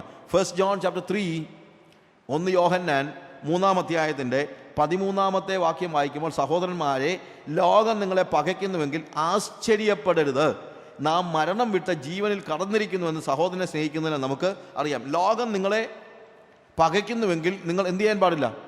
ആശ്ചര്യപ്പെടുവാനായിട്ട് പാടില്ല. അത് നമുക്ക് പറഞ്ഞിട്ടുള്ളതാണ്. റോമാലേഖനം 8-ാം അധ്യായത്തിൻ്റെ 36-ാം വാക്യത്തിൽ അവിടെ എഴുതിയിരിക്കുന്നത്, നിന്റെ നിമിത്തം ഞങ്ങളെ ഇടവിടാതെ കൊല്ലുന്നു, അറുപ്പാനുള്ള ആടുകളെപ്പോലെ ഞങ്ങളെ എണ്ണുന്നു എന്നെഴുതിയിരിക്കുന്നില്ലയോ? 35-ാം വാക്യത്തിൽ, ക്രിസ്തുവിൻ്റെ സ്നേഹത്തിൽ നമ്മെ വേർപിരിക്കുന്നത് ആര്? കഷ്ടതയോ സങ്കടമോ ഉപദ്രവമോ പട്ടിണിയോ നഗ്നതയോ ആപത്തോ വാളോ. ഇതെല്ലാം വിശ്വാസിയുടെ ജീവിതത്തിൽ പറഞ്ഞിരിക്കുന്ന കാര്യമാണ്. എന്ന് തന്നെയല്ല, ഈ കാര്യങ്ങൾ സഹിക്കുമ്പോൾ അപ്പോസ്തല പ്രവൃത്തി 5-ാം അധ്യായത്തിൻ്റെ 41-ാം വാക്യത്തിൽ അവിടെ എഴുതിയിരിക്കുന്ന ആ ഒരു ഭാഗം എനിക്ക് വളരെ പ്രസക്തമായിട്ട് തോന്നിയിട്ടുണ്ട്. കഷ്ടം സഹിക്കേണ്ടി വന്നപ്പോൾ അവരുടെ അതിനോടുള്ള റെസ്പോൺസ് എന്തായിരുന്നു എന്നുള്ളതാണ്. ചാപ്റ്റർ 5 വേഴ്സ് 41 നമ്മൾ വായിക്കുന്നത്, തിരുനാമത്തിന് വേണ്ടി അപമാനം സഹിപ്പാൻ യോഗ്യരായി എണ്ണപ്പെടുകയാൽ അവർ സന്തോഷിച്ചുകൊണ്ട് ന്യായാധിപ സംഘത്തിൻ്റെ മുമ്പിൽ നിന്ന് പുറപ്പെട്ടു പോയി. അതൊരു ഭയങ്കര ജോയ് ആണെന്ന്. എന്നറിയാമോ? അവർ നേരത്തെ തന്നെ അവരുടെ നായകനായ യേശു കർത്താവിൽ നിന്ന് എന്ത് കേട്ടു? നീതി നിമിത്തം ഉപദ്രവിക്കപ്പെടുന്നവർ ഭാഗ്യവാന്മാർ. അവരൊന്ന് നോക്കിയിരിക്കുകയായിരുന്നു എപ്പോഴാണ് ഉപദ്രവിക്കപ്പെടുന്നതെന്ന്. ദേ വർ ലോങ്ങിങ് ഫോർ ദാറ്റ്. തിരുനാമം നിമിത്തം ഉപദ്രവിക്കപ്പെടുവാൻ യോഗ്യരായി എണ്ണപ്പെടുന്നത്, തിരുനാമത്തിന് വേണ്ടി അപമാനം സഹിപ്പാൻ യോഗ്യരായി എണ്ണപ്പെടുകയാൽ അവർ സന്തോഷിച്ചുകൊണ്ട് ന്യായാധിപ സംഘത്തിൻ്റെ മുമ്പിൽ നിന്ന് മടങ്ങിപ്പോയി. ഈ കഷ്ടത അനുഭവിക്കുമ്പോൾ, അല്ലെങ്കിൽ നീതി നിമിത്തം ഉപദ്രവിക്കപ്പെടുമ്പോൾ, വെറുതെ ഉള്ള കഷ്ടത മാത്രമല്ല ഇവിടെ ഉദ്ദേശിക്കുന്നത്. എന്താണ്? നീതി നിമിത്തം ഉപദ്രവിക്കപ്പെടുമ്പോൾ അത് ഇൻഫാക്റ്റ് ഒരു വലിയ ഭാഗ്യമായിട്ട് കാണാനായിട്ട് നമുക്ക് കഴിയണം. 2 Corinthians chapter 1 പോള് പറയുന്ന ഒരു ഭാഗം, അതിൻ്റെ 5 അവിടെ എഴുതിയിരിക്കുന്നത്, ക്രിസ്തുവിൻ്റെ കഷ്ടങ്ങൾ ഞങ്ങളിൽ പെരുകുന്നത് പോലെ തന്നെ ക്രിസ്തുവിനാൽ ഞങ്ങൾക്ക് ഞങ്ങളുടെ ആശ്വാസവും പെരുകുന്നു. സോ ഓരോ പ്രാവശ്യം കഷ്ടം സഹിക്കുമ്പോഴും എന്താണെന്നറിയാമോ, നമുക്ക് മറ്റൊരു വലിയൊരു ഗുണം കൂടെ ഉണ്ടാകുന്നു. എന്തുണ്ടാകുന്നു? ക്രിസ്തുവിൽ നിന്നുള്ള ഒരു ആശ്വാസം കൂടെ ഉണ്ടാകുന്നു. ഞാൻ ഇങ്ങനെ ഒരു സ്റ്റോറി കേട്ടിട്ടുണ്ട്. ഒരിക്കൽ വളരെ ആരോഗ്യപരമായി വളരെ കഷ്ടത അനുഭവിക്കുന്ന, കട്ടിൽ നിന്ന് എഴുന്നേൽക്കാൻ പോലും കഴിയാത്ത ഒരു പയ്യൻ, ഒരു ചെറിയ പയ്യൻ, ഒരു ബാലൻ. അവൻ വളരെയൊക്കെ പ്രാർത്ഥിച്ചു, കാര്യങ്ങളെല്ലാം എല്ലാവരും അവന് വേണ്ടി പ്രാർത്ഥിക്കുന്നുണ്ട്. പക്ഷേ ഒരു ദിവസം രാത്രിയിൽ കർത്താവ് അവൻ്റെ അടുത്ത് വന്ന് കട്ടിലിൽ ഇരുന്ന് ഒത്തിരി നേരം ഇരുന്നു. അവനോട് സംസാരിക്കുകയും അവനെ തൊടുകയും തലോടുകയും എല്ലാം ചെയ്തു. പോകാൻ നേരം കർത്താവ് പറഞ്ഞു, മോനെ, ഒന്നുകിൽ ഞാനിന്ന് നിന്നെ സൗഖ്യമാക്കിയിട്ട് പോകാം, അല്ലെങ്കിൽ നീ കട്ടലെ കിടക്കുകയാണെങ്കിൽ എല്ലാ ദിവസവും വൈകുന്നേരം ഞാൻ വന്ന് നിൻ്റെ അടുത്ത് ഇങ്ങനെ ഇരിക്കാം, നീ ചൂസ് ചെയ്താൽ മതി. ആ പയ്യൻ പറഞ്ഞു, കർത്താവേ, എനിക്ക് ഒരിക്കലും സൗഖ്യമാകണമെന്ന് ആഗ്രഹമില്ല, പക്ഷെ എന്ത് മതി? എല്ലാ ദിവസവും നീ എൻ്റെ അടുത്ത് വന്നിരുന്ന് എന്നെ ആശ്വസിപ്പിച്ചാൽ മതി. നോക്കുക, കഷ്ടത എന്ന് പറയുന്ന ഒരു യാഥാർത്ഥ്യമാണ്. പക്ഷേ കഷ്ടതയിൽ നമുക്കുള്ള സന്തോഷം എന്താണ്? കഷ്ടതയിൽ അവൻ ഏറ്റവും അടുത്ത തുണയായി നമ്മോട് കൂടെ ഇരുന്ന് നമുക്ക് എന്ത് ലഭിക്കുന്നു? ആശ്വാസത്തെ നൽകുന്നതാണ് നമ്മൾ കാണുന്നത്. അടുത്ത വാക്യം നമ്മൾ വായിക്കുമ്പോൾ അവിടെ കാണുന്നത് എൻ്റെ നിമിത്തം, ഇവിടെ പറയുന്നത് നീതി നിമിത്തം നിങ്ങൾ ഉപദ്രവിക്കപ്പെടുമ്പോൾ നിങ്ങൾ ഭാഗ്യവാന്മാർ, ദൈവരാജ്യം, സ്വർഗരാജ്യം നിങ്ങൾക്കുള്ളത്. എന്നാൽ അടുത്ത വാക്യം വരുമ്പോൾ എൻ്റെ നിമിത്തം നിങ്ങളെ പഴിക്കുകയും ഉപദ്രവിക്കുകയും നിങ്ങളെക്കൊണ്ട് എല്ലാ തിന്മയും കളവായി പറയുകയും ചെയ്യുമ്പോൾ നിങ്ങൾ ഭാഗ്യവാന്മാർ, സ്വർഗത്തിൽ നിങ്ങളുടെ പ്രതിഫലം വലുതാകൊണ്ട് സന്തോഷിച്ച് ഉല്ലസിപ്പിൻ. നീതി നിമിത്തം എന്ന് മാത്രമല്ല ഇവിടെ പറയുന്നത് എന്താണ്? എൻ്റെ നിമിത്തം. യേശുക്രിസ്തുവിനെ അനുഗമിക്കുന്ന യേശുവിൻ്റെ ശിഷ്യൻ ഒരു തത്വത്തിനു വേണ്ടി മാത്രം കഷ്ടം സഹിക്കുകയല്ല. ഒരു തത്വത്തിന് വേണ്ടി തന്നെ ആളുകൾ കഷ്ടം സഹിക്കുന്നുണ്ടില്ലെന്ന് ഞാൻ പറയുന്നില്ല. അതുകൊണ്ടാണല്ലോ ഈവൻ തീവ്രവാദികളായ ആളുകൾ ഒരു വ്യക്തിക്ക് വേണ്ടിയൊന്നുമല്ല, അവൻ വിശ്വസിക്കുന്ന ഒരു വിശ്വാസത്തിന് വേണ്ടിയൊക്കെയാണ് പലപ്പോഴും കഷ്ടം സഹിക്കുന്നത്. ഒരു പക്ഷേ നമ്മൾ പലരും സഹിക്കുന്നതിനേക്കാൾ എത്രയോ മടങ്ങ് കഷ്ടം ഒരു തീവ്രവാദ സംഘടനയിലെ വ്യക്തി സഹിക്കുന്നുണ്ട്. പക്ഷേ ഇവിടെ നമ്മൾ ഒരു കോസിന് വേണ്ടി നിലകൊള്ളുന്നുവെങ്കിലും അതിനുമപ്പുറത്ത് നമ്മൾ ആര് നിമിത്തമാണ്? എൻ്റെ നിമിത്തം. യേശുക്രിസ്തു എന്ന് പറയുന്ന ആ വ്യക്തി. നമ്മളൊരു ഫിലോസഫിയുടെ പിന്നാലെ അല്ല പോകുന്നത്. We are after a person, ഒരു വ്യക്തി. എൻ്റെ നിമിത്തം കർത്താവിന് വേണ്ടി നമ്മൾ കഷ്ടം അനുഭവിക്കുകയാണ്, അല്ലെങ്കിൽ കർത്താവിൻ്റെ നാമനിമിത്തം നമ്മൾ എന്ത് ചെയ്യുകയാണ്? കഷ്ടം അനുഭവിക്കുന്നു എന്നുള്ളതാണ് നമ്മളിവിടെ കാണുന്നത്. ഈ കഷ്ടം അനുഭവിക്കുമ്പോൾ ഉണ്ടാകുന്ന ഏറ്റവും വലിയ പ്രത്യേകത എന്ന് ചോദിച്ചു കഴിഞ്ഞാൽ, നമ്മൾ ഈ കഷ്ടം അനുഭവിക്കുന്നതിലൂടെ അവൻ്റെ കഷ്ടതയിൽ നമ്മൾ പങ്കാളികളായി തീരുന്നു എന്നുള്ളതാണ് നമ്മളിവിടെ കാണുന്നത്. യോഹന്നാന്റെ സുവിശേഷം 15-ാം അധ്യായത്തിൻ്റെ 18-ാമത്തെ വാക്യം മുതൽ വായിക്കുമ്പോൾ കർത്താവ് അവിടെ പറയുന്ന ഒരു പ്രധാനപ്പെട്ട ഭാഗം, ലോകം നിങ്ങളെ പകയ്ക്കുന്നുവെങ്കിൽ അത് നിങ്ങൾക്ക് മുമ്പേ എന്നെ പകച്ചിരിക്കുന്നു എന്ന് അറിവിൻ. നിങ്ങൾ ലോകക്കാർ ആയിരുന്നുവെങ്കിൽ ലോകം തനിക്ക് സ്വന്തമായതിനെ സ്നേഹിക്കുമായിരുന്നു. എന്നാൽ നിങ്ങൾ ലോകക്കാരായിരിക്കാതെ ഞാൻ നിങ്ങളെ ലോകത്തിൽ നിന്ന് തിരഞ്ഞെടുത്തിരിക്കുന്നത് കൊണ്ട് ലോകം നിങ്ങളെ പകയ്ക്കും. ദാസൻ യജമാനനേക്കാൾ വലിയവനല്ല എന്ന് ഞാൻ നിങ്ങളോട് പറയുന്നു. അവർ എന്നെ ഉപദ്രവിച്ചു എങ്കിൽ നിങ്ങളെയും ഉപദ്രവിക്കും. അവർ എൻ്റെ വചനം പ്രമാണിച്ചുവെങ്കിൽ നിങ്ങളുടെ വചനവും പ്രമാണിക്കുമായിരുന്നു. പക്ഷേ അവർ യേശുവിൻ്റെ വചനം പ്രമാണിക്കുന്നില്ല. യേശുവിനെ ഉപദ്രവിച്ചത് കൊണ്ട് അവരെന്ത് ചെയ്യുന്നു? എന്നെയും ഉപദ്രവിക്കുന്നു. അപ്പോൾ ഉപദ്രവം ഏൽക്കുന്ന സമയത്തൊക്കെ ഒരു പരിധിവരെ എന്താണെന്നറിയാമോ, എനിക്ക് വലിയൊരു ആശ്വാസമാണ്. എന്നാന്ന് ചോദിച്ചു കഴിഞ്ഞാൽ, ഞാനിപ്പോഴും യേശുവിൻ്റെ ഭാഗത്ത് തന്നെ ആണെന്നുള്ള ഒരു തിരിച്ചറിവ് എനിക്ക് ഉണ്ടാകുന്നുണ്ട്. അപ്പോൾ കഷ്ടം അനുഭവിക്കാൻ കഴിയുന്നത് വാസ്തവത്തിൽ എനിക്കൊരു ഭയങ്കര കോൺഫിഡൻസാണ് ഉണ്ടാകുന്നത്. ഞാൻ തെറ്റിപ്പോയിട്ടില്ല എന്നുള്ളതിൻ്റെ, ഞാൻ ഇപ്പോഴും യേശു കർത്താവിൻ്റെ ഭാഗത്ത് തന്നെ ആണ് എന്ന് എനിക്ക് മനസ്സിലാക്കുന്ന ഒരു കാര്യമായിട്ടാണ് അവിടെ കാണുന്നത്. യോഹന്നാൻ്റെ സുവിശേഷം 8-ാം അധ്യായത്തിൻ്റെ 48-ാം വാക്യം വായിക്കുമ്പോൾ യഹൂദന്മാർ അവനോട്, നീ ഒരു ശമരിയൻ, നിനക്ക് ഭൂതമുണ്ട് എന്ന് ഞങ്ങൾ പറയുന്നത് ശരിയല്ലയോ എന്ന് പറഞ്ഞു. നോക്ക്, ഗുരുവിനോളമാകുന്നത് ശിഷ്യന് മതി, യജമാനോളമാകുന്നത് ദാസന് മതി. യേശുവിനോട് അവർ പറയുന്നത് എന്താ? നിനക്ക് ഒരു ഭൂതമുണ്ട്, ഇത് നീ ചെയ്യുന്നതെല്ലാം ഭൂതം കൊണ്ടാണ്, നീ ഒരു ശമരിയൻ. അന്ന് ഏറ്റവും മോശമായ വാക്കുകളാണ് ഇതൊക്കെ. ഏറ്റവും മോശമായിട്ട് നീ ഒന്നിനും കൊള്ളാത്തവനാണെന്ന്, അല്ലെങ്കിൽ നീ അറയ്ക്കപ്പെട്ടവനാണെന്ന് പറയുന്നതായ വാക്കുകളാണ് നമ്മളിവിടെ കാണുന്നതായ വാക്കുകൾ. ഇതൊക്കെ കർത്താവിനെക്കുറിച്ച്, അന്ന് കർത്താവിനെക്കുറിച്ച് പറഞ്ഞ വാക്കുകൾ. അല്ലെങ്കിൽ ആ രീതിയിൽ അവൻ ഇന്ന് ലോകം നമ്മളോട് പറയുമ്പോൾ വാസ്തവം പറഞ്ഞാൽ നമുക്ക് എന്താ ഒരു സന്തോഷം ഉണ്ടാകണ്ടേ? കാര്യം ഞാനും അതൊക്കെ ആണല്ലോ. എൻ്റെ കർത്താവിനോട് അവരുപയോഗിച്ച വാക്കുകൾ തന്നെയൊക്കെ ആണല്ലോ അവരെന്നോട് ഉപയോഗിക്കുന്നത് എന്നുള്ളത് നമുക്കൊരു ആശ്വാസവചനമായിട്ടാണ് വരുന്നത്. യോഹന്നാന്റെ സുവിശേഷം 10-ാം അധ്യായത്തിൻ്റെ 20-ാം വാക്യത്തിലും അവരിൽ പലരും അവന് ഭൂതമുണ്ട്, അവൻ ഭ്രാന്തനാകുന്നു, അവൻ്റെ വാക്ക് കേൾക്കുന്നത് എന്തിനെന്ന് പറഞ്ഞു. നമുക്ക് വട്ടാന്നൊക്കെ ചിലപ്പോൾ ആളുകൾ പറയുമ്പോൾ ആലോചിക്കണം, നമ്മളെക്കുറിച്ച് മാത്രമൊന്നുമല്ല വട്ടെന്ന് പറഞ്ഞത്. പിന്നെ ആരെക്കുറിച്ചും പറഞ്ഞിട്ടുണ്ട്? യേശുവിനെക്കുറിച്ചും പറഞ്ഞിട്ടുണ്ട്. നമ്മൾ യേശുവിൻ്റെ അതേ ലെവലിലേക്ക് ഉയരാനുള്ള മാർഗങ്ങളാണ് എന്ത്?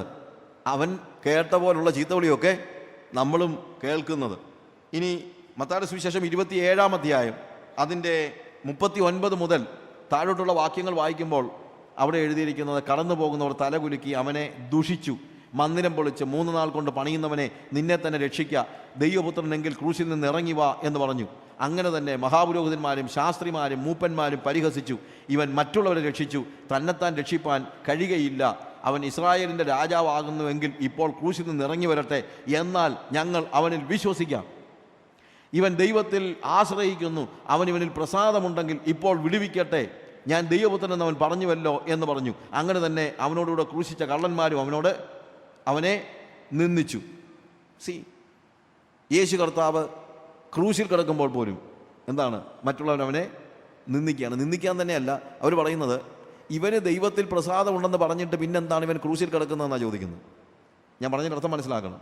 ഇതേപോലെ തന്നെ നമ്മുടെ ജീവിതത്തിൽ പ്രതിസന്ധികളും പ്രയാസങ്ങളും ഉണ്ടാകുമ്പോൾ നാട്ടുകാർ നമ്മളോട് ചോദിക്കുന്നൊരു ചോദ്യമുണ്ട്. ഇവൻ വലിയ പ്രാർത്ഥനക്കാരനാണെന്ന് പറഞ്ഞിട്ട്, ഇവൻ ഒത്തിരി പേരെ പ്രാർത്ഥിച്ച് സൗഖ്യമാക്കിയെന്ന് പറഞ്ഞിട്ട്, ഇവൻ പ്രാർത്ഥിച്ചിട്ട് എന്താ ഇവൻ്റെ രോഗം സൗഖ്യമാകാത്തത്? ഇവൻ പ്രാർത്ഥിച്ചിട്ടെന്താ ഇവൻ്റെ കൊച്ചിൻ്റെ കല്യാണം നടക്കാത്തത്? ഇവൻ പ്രാർത്ഥിച്ചിട്ടെന്താ ഈ കാര്യം നടക്കാത്തത്, ആ കാര്യം നടക്കാത്തത്? ദൈവത്തിന് ഇവനിൽ പ്രസാദമുണ്ടെങ്കിൽ ഇവനൊന്ന് പ്രാർത്ഥിച്ച് ആ കാര്യം ഒന്ന് നടത്തട്ടെ, എന്നാൽ ഞങ്ങൾ അവനിൽ വിശ്വസിക്കാം. ഇതൊക്കെ നമ്മളൊക്കെ കേൾക്കുന്ന കാര്യങ്ങളാണ്. പക്ഷെ ഇതൊക്കെ കേൾക്കുമ്പോൾ നമുക്ക് മനസ്സിലാക്കാൻ കഴിയുന്ന കാര്യമെന്നറിയാമോ? നമ്മളും യേശുവിൻ്റെ ലെവലിലേക്ക് ഉയരുകയാണെന്ന്. നമ്മളും എന്ത് ചെയ്യുകയാണ്? യേശുവിൻ്റെ ലെവലിലേക്ക് ഉയരുകയാണ്. നമ്മുടെ ജീവിതത്തിൻ്റെ പ്രതിസന്ധികളിൽ നമുക്ക് മനസ്സിലാക്കാൻ പറ്റുന്ന ഒരു വലിയ കാര്യമാണ്. ഈ സമയത്ത് നമ്മൾ എന്ത് ചെയ്യണം? നമ്മൾ കർത്താവിൽ, അല്ലെങ്കിൽ അവിടെ എഴുതിയിരിക്കുന്ന വാക്ക്, എൻ്റെ നിമിത്തം നിങ്ങളെ ഉപദ്രവിക്കുകയും നിങ്ങളെക്കൊണ്ട് എല്ലാ തിന്മയും കളവായി പറയുകയും ചെയ്യുമ്പോൾ നിങ്ങൾ ഭാഗ്യവാന്മാർ, സ്വർഗത്തിൽ നിങ്ങളുടെ പ്രതിഫലം വലുതാകൊണ്ട് സന്തോഷിച്ച് ഉല്ലസിപ്പിൻ. സ്വർഗത്തിൽ നിങ്ങളുടെ പ്രതിഫലം വലുതാണ്. ഇവിടെയല്ല. എവിടെയാണ്? സ്വർഗത്തിൽ. ഇവിടെ പ്രതിഫലമല്ല. ഇവിടെ ദൈവം നമുക്ക് കടന്നു ചെല്ലാനായിട്ട് വെച്ചിരിക്കുന്ന സിംഹാസനത്തിൻ്റെ പേരെന്താണ്? നിങ്ങൾക്ക് എല്ലാവർക്കും അറിയാം. എന്താണെന്നറിയാമോ? കൃപാസനം. ഇവിടെ നമുക്ക് കിട്ടുന്ന ഒന്നും പ്രതിഫലമല്ല. ഇവിടെ കിട്ടുന്നതൊക്കെ എന്താണ്? കൃപ. അതുകൊണ്ട് തക്ക സമയത്ത് കരുണ ലഭിക്കേണ്ടതിന് കൃപാസനത്തിലേക്ക് അടുത്ത് ചെല്ലുവാൻ കർത്താവ് നമുക്ക് അവസരം നൽകിയിരിക്കുന്നു. അപ്പോൾ ഭൂമിയിൽ ജീവിക്കുമ്പോൾ നമുക്ക് ദൈവം നൽകുന്നതൊന്നും എന്തല്ല? പ്രതിഫലമല്ല. പ്രത്യുത എന്താണ്? കരുണയാണ്, കൃപയാണ്. പ്രതിഫലം നൽകുന്നതൊക്കെ അവിടെ ചെല്ലുമ്പോഴാണ്. ഇവിടെ നമുക്ക് കൃപ. നമുക്ക് വാസ്തവത്തിൽ ആവശ്യമായിരിക്കുന്ന, ഭൂമിയിൽ ആവശ്യമായിരിക്കുന്ന 2 കാര്യങ്ങളാണ്: കരുണയും കൃപയും. കരുണ എന്താണെന്ന് ചോദിച്ചു കഴിഞ്ഞാൽ, എൻ്റെ കഴിഞ്ഞകാല ജീവിതവുമായിട്ട് ദൈവത്തിൻ്റെ മുമ്പിൽ ചെന്ന് നിൽക്കാൻ തന്നെ എനിക്കെന്ത് വേണം? കരുണ വേണം. എൻ്റെ പാസ്റ്റ് ലൈഫിന് ഒരു പാസ്റ്റ് ലൈഫുമായിട്ട് ദൈവത്തിൻ്റെ മുമ്പിൽ ചെന്ന് നിൽക്കണമെങ്കിൽ തന്നെ എനിക്ക് എന്ത് വേണം? കരുണ വേണം. ഇന്ന് എനിക്ക് ജീവിക്കണമെങ്കിൽ കൃപയും വേണം. ഇത് 2ഉം കൂടെ തരുന്ന ദൈവസിംഹാസനമാണ് ദൈവം ഭൂമിയിൽ വെച്ചിരിക്കുന്നത് നമുക്ക് കയറി ചെല്ലാൻ, കൃപാസനം എന്ന് പറയുന്നത്. പക്ഷേ പ്രതിഫലമൊക്കെ തരുന്ന ദൈവാസനം എവിടെ വെച്ചിരിക്കുകയാണ്? അങ്ങ് സ്വർഗത്തിൽ വെച്ചിരിക്കുകയാണ്. അതുകൊണ്ട് ഇവിടെ ആരും പ്രതിഫലത്തിന് വേണ്ടി ചെല്ലരുത്. ഇവിടെ എന്താ ഉള്ളത്? ഇവിടെ ഉപദ്രവം, ഇവിടെ കഷ്ടത, ഇവിടെ പ്രതിസന്ധി. പ്രതിഫലം എന്താണ്? അവിടെ ചെല്ലുമ്പോൾ എൻ്റെ നിമിത്തം നിങ്ങളെ പഴിക്കുകയും ഉപദ്രവിക്കുകയും നിങ്ങളെക്കൊണ്ട് എല്ലാ തിന്മയും കളവായി പറയുകയും ചെയ്യുമ്പോൾ, നല്ല കാര്യമല്ല കളവായിട്ട് പറയുന്നത്, എല്ലാ തിന്മയും കളവായി പറയുകയും ചെയ്യുമ്പോൾ നിങ്ങൾ സന്തോഷിച്ച് ഉല്ലസിപ്പീൻ എന്നാണ് പറഞ്ഞിരിക്കുന്നത്. ലൂക്കോസിൻ്റെ സുവിശേഷം 6-ാം അധ്യായത്തിൽ ഇതേ വേദഭാഗം ഉപയോഗിച്ചിരിക്കുന്ന സ്ഥലം വായിക്കുമ്പോൾ ലൂക്ക് ചാപ്റ്റർ 6 അതിൻ്റെ ചാപ്റ്റർ 6 വേഴ്സ് 22 and 23 അവിടെ എഴുതിയിരിക്കുന്നത്, മനുഷ്യപുത്രൻ നിമിത്തവും മനുഷ്യർ നിങ്ങളെ ദ്വേഷിച്ച് ഭ്രഷ്ടരാക്കി നിന്ദിച്ച് നിങ്ങളുടെ പേർ വിടക്ക് എന്ന് തള്ളുമ്പോൾ നിങ്ങൾ ഭാഗ്യവാന്മാർ. ആ നാളിൽ സന്തോഷിച്ച് തുള്ളുവിൻ, നിങ്ങളുടെ പ്രതിഫലം സ്വർഗത്തിൽ വലിയത്. നോക്ക്, ആ സമയത്ത് നമ്മൾ എന്ത് ചെയ്യണം? സന്തോഷിച്ച് തുള്ളുവിൻ. പ്രിയമുള്ളവരെ, ഇതൊരു ചെറിയ കാര്യമായിട്ട് നമ്മൾ ചിന്തിക്കരുത്. ഇതാണ് ബിയാറ്റിറ്റ്യൂഡ്സിൻ്റെ പരമമായ കാര്യം. എന്ത്? നമ്മൾ ഭൂമിയുടെ ദർശനത്തിൽ ജീവിക്കുകയാണെങ്കിൽ തുള്ളാൻ പറ്റത്തില്ല. സ്വർഗത്തിൻ്റെ ദർശനത്തിൽ ജീവിക്കുന്ന ഒരു വ്യക്തിക്ക് മാത്രമേ എന്ത് ചെയ്യാൻ പറ്റുള്ളൂ? നമ്മുടെ പേര് വിടക്ക എന്ന് പറഞ്ഞ് ആളുകൾ തള്ളുമ്പോൾ, അവർ തള്ളുമ്പോൾ നമുക്ക് തുള്ളാൻ പറ്റത്തുള്ളൂ. അതിനെന്താ ആവശ്യമായിരിക്കുന്നത്? ഭാവിയുടെ ഒരു ദർശനം. എന്ത് ഭാവിയുടെ ദർശനം? സ്വർഗത്തിൻ്റെ ഒരു ദർശനം. സ്വർഗത്തിൽ ഈ സമയത്ത് ഞാൻ കർത്താവിന് വേണ്ടി സഹിക്കുന്ന ഓരോ കാര്യങ്ങൾക്കും പ്രതിഫലം ഒരുക്കിയിരിക്കുന്നു എന്നുള്ള തിരിച്ചറിവ്, നിത്യതയുടെ ഒരു ദർശനത്തിൽ നമ്മൾ ജീവിക്കണം. ഈ കാലയളവിൽ നിത്യതയുടെ ഒരു ദർശനത്തിലല്ല, ഭൂമിയുടെ ദർശനത്തിലാണ് നമ്മൾ ജീവിക്കുന്നത്. അതുകൊണ്ടെന്താണ് നമുക്ക് ഭയങ്കര കഷ്ടതയും? ആരെങ്കിലും നമ്മളെക്കുറിച്ച് എന്തെങ്കിലും പറഞ്ഞു കഴിഞ്ഞാൽ, സഭായോധന വന്നു കഴിഞ്ഞാൽ എന്തൊരു കരച്ചിലാണെന്ന് അറിയത്തില്ലേ? പ്രിയമുള്ളവരെ, നിന്ന പഴി ദുഷി ഒന്നുമില്ല, കാര്യമായിട്ടൊന്നുമില്ല. ഇവിടെ വന്നിട്ട് ഭയങ്കര കരച്ചിലും കണ്ണീരൊഴുക്കുന്നു കണ്ടു കഴിഞ്ഞാൽ ആരെങ്കിലും ഇവിടെ പറയുന്നുണ്ടോ? ഓ, ദൈവനാമത്തിന് വേണ്ടി അപമാനം സഹിക്കാൻ പ്രിയമുള്ളവരെ കഴിഞ്ഞ ദിവസം എനിക്ക് കർത്താവ് വലിയൊരു ഭാഗ്യം തന്നു, ഹല്ലേലൂയ എന്നൊക്കെയാണ് നമ്മൾ പറയുന്നത്. അങ്ങനെയാണ് അപ്പോസ്തലന്മാർ ദൈവനാമത്തിന് വേണ്ടി അപമാനം സഹിക്കുവാൻ യോഗ്യരായി എണ്ണപ്പെടുകയാൽ അവരെന്ത് ചെയ്തു? സന്തോഷിച്ചു. പക്ഷെ നമ്മളെന്താണ്? പഴി ദുഷി. അപ്പോഴത്തേക്ക് വാക്കൊക്കെ അങ്ങ് മാറും, കരച്ചിലൊക്കെ വരും, കണ്ണിൽ കണ്ണീരൊക്കെ വരും, ഭയങ്കര പ്രയാസങ്ങൾ, കഷ്ടങ്ങൾ. കർത്താവിങ് വന്നാൽ മതിയായിരുന്നു, കർത്താവിങ് വന്നാൽ മതിയായിരുന്നു. കാര്യം ഇവിടെ ദുഷിയും പഴിയും ഒക്കെയാണ്. ഞാൻ ഇന്നലെ പറഞ്ഞതുപോലെ കാശ് കിട്ടാൻ വേണ്ടി ബോസിൻ്റെ ചീത്ത കൂടി കേൾക്കുമ്പോൾ കർത്താവ് വന്നാൽ മതി എന്ന് ആരും പറയുന്നില്ല. യോഗത്തിന് പോകുന്നതെന്ന് പറഞ്ഞാൽ ആരെങ്കിലും കളിയാക്കുമ്പോഴാ കർത്താവിക്ക് വന്നാൽ മതിയായിരുന്നു. ബിയാറ്റിറ്റ്യൂഡ്സിൻ്റെ ആ അന്ത്യഭാഗത്തിലേക്ക് നമ്മൾ വരികയാണ്.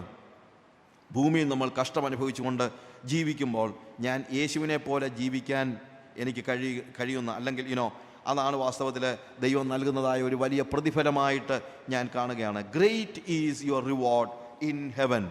നിങ്ങളുടെ പ്രതിഫലം സ്വർഗത്തിൽ വളരെ വലുതാകുന്നത് കൊണ്ട് നിങ്ങൾ സന്തോഷിച്ച് ഉല്ലസിപ്പിൻ. ഫിലിപ്പിയ ലേഖനം 1-ാം അധ്യായം അതിൻ്റെ 29-ാമത്തെ വാക്യം, ഫിലിപ്പിയൻസ് ചാപ്റ്റർ 1 വേഴ്സ് 29, അവിടെ എഴുതിയിരിക്കുന്നത്, അത് ദൈവം തന്നെ വെച്ചതാകുന്നു, ക്രിസ്തുവിൽ വിശ്വസിപ്പാൻ മാത്രമല്ല അവന് വേണ്ടി കഷ്ടമനുഭവിപ്പാനും കൂടെ നിങ്ങൾക്ക് വരം നൽകിയിരിക്കുന്നു. അവന് വേണ്ടി കഷ്ടമനുഭവിപ്പാൻ നമുക്ക് എന്ത് നൽകിയിരിക്കുന്നു? വരം, ഒരു ഗിഫ്റ്റാണ്. നമ്മൾ കൃപാവരങ്ങൾക്ക് വേണ്ടിയൊക്കെ ഉപവാസം എടുത്ത് പ്രാർത്ഥിക്കാറുണ്ട്. പക്ഷേ ഒരിക്കലെങ്കിലും കർത്താവേ നിന്റെ നാമത്തിന് വേണ്ടി കഷ്ടമനുഭവിപ്പാൻ എത്ര പേര് ഉപവാസം എടുത്തിട്ടുണ്ട്? അതും ഒരു വരമാണ്, അത് നിങ്ങൾ മനസ്സിലാക്കണം. It's A gift. അവൻ്റെ നാമത്തിൽ വിശ്വസിപ്പാൻ മാത്രമല്ല, അവിടെ എഴുതിയിരിക്കുന്ന എന്താണ്? ക്രിസ്തുവിൽ വിശ്വസിപ്പാൻ മാത്രമല്ല അവന് വേണ്ടി കഷ്ടം അനുഭവിപ്പാനും കൂടെ നിങ്ങൾക്ക് വരം നൽകിയിരിക്കുന്നു. അതൊരു ഭയങ്കര ഗിഫ്റ്റാണ്. എന്താ ആ ഗിഫ്റ്റിൻ്റെ പ്രത്യേകത? എനിക്കിവിടെ തന്നെ അത് സന്തോഷമാണ്. എന്തുകൊണ്ട് സന്തോഷം? കർത്താവ് എനിക്ക് വേണ്ടി ചെയ്തത് കാണുമ്പോൾ, ചെയ്തത് അറിയുമ്പോൾ, അവന് വേണ്ടി എന്തെങ്കിലും ചെയ്യാൻ, അവന് വേണ്ടി എന്തെങ്കിലും സഹിക്കാൻ കഴിയുന്നത് എനിക്ക് വലിയൊരു ഭാഗ്യമായിട്ടാണ് ഞാൻ ചിന്തിക്കുന്നത്. വലിയൊരു ഭാഗ്യമായിട്ട്.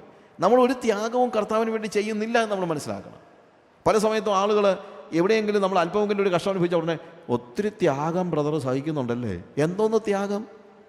അല്ല, ഇങ്ങനെയുള്ള യാത്രയിലും മറ്റുള്ള കാര്യങ്ങളിലൊക്കെ ഭയങ്കര ത്യാഗം. എന്തോന്ന് ത്യാഗം? CT സ്റ്റഡിനോട് ആളുകൾ പറയുമായിരുന്നു, CT സ്റ്റഡി കർത്താവിന് വേണ്ടി ഇത്രയും കഷ്ടം സഹിച്ച ഒരു മനുഷ്യൻ ആ നൂറ്റാണ്ടിൽ ജീവിച്ചിരുന്നാണ്ട് എനിക്കറിയത്തില്ല. അത്രയ്ക്കും എന്ന് വെച്ച് കഴിഞ്ഞാൽ ഹീ വാസ് ഇമ്മൻസ്ലി റിച്ച്. ഈ CT സ്റ്റഡി ജനിച്ച വീടെന്ന് പറയുന്നത് 100-ലേറെ മുറികളുള്ളൊരു കൊട്ടാരമായിരുന്നു. 100-ലേറെ മുറികളുള്ളൊരു കൊട്ടാരം. ആ സമയത്താണ് കർത്താവ് അവനോട് ചൈനയിൽ സുവിശേഷ വേലയ്ക്ക് വേണ്ടി പോകാൻ പറഞ്ഞത്. വെറുതെ ചൈനയ്ക്ക് പോയാൽ മാത്രം പോരാ, നീ നിനക്കുള്ളതെല്ലാം വിറ്റ് സുവിശേഷ വേലയ്ക്ക് കൊടുത്തേച്ച്, ആ കാശും കൊണ്ട് ചൈനയ്ക്ക് പോകാനല്ല, ആ കാശെല്ലാം കൊടുത്തേച്ച് ദരിദ്രനായിട്ട് ചൈനയ്ക്ക് പോകാൻ പറഞ്ഞതാണ്. അന്ന് അവൻ കല്യാണം കഴിക്കാനിരിക്കുന്നതേ ഉള്ളൂ. ഇതെല്ലാം കൊണ്ടുപോയി വിറ്റിട്ട് കുറച്ച് പൈസ മാറ്റി വെച്ച്, വിവാഹം കഴിച്ചിട്ട് വന്നിട്ട് ഒരു വീട് ഒന്ന് താമസിക്കണമല്ലോ, അതിന് വേണ്ടിയുള്ള കുറച്ച് പൈസ മാത്രം മാറ്റി വെച്ചിട്ട് ഈ വ്യക്തി ഭാര്യയാകാൻ പോകുന്ന സ്ത്രീയുടെ അടുത്ത് എന്നിട്ട് പറഞ്ഞു, ആണി ഞാനൊരു കാര്യം പറയാൻ വേണ്ടി വന്നതാ, കർത്താവിനോട് പറഞ്ഞു എനിക്കുള്ളതെല്ലാം വിറ്റ് സുവിശേഷ വേലയ്ക്ക് കൊടുത്തിട്ട് പിന്നെ ഇവർ ചൈനയ്ക്ക് പോകാൻ എല്ലാം തീരുമാനം എടുത്തിരിക്കുകയാണ്, അത് കഴിഞ്ഞിട്ട് ചൈനയ്ക്ക് പോകാൻ.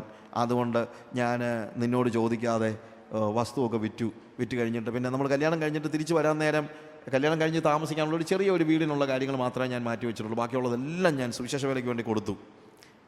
എന്നോട് കർത്താവ് പറഞ്ഞതുകൊണ്ട് ഞാൻ അങ്ങനെ ചെയ്തതാണ്.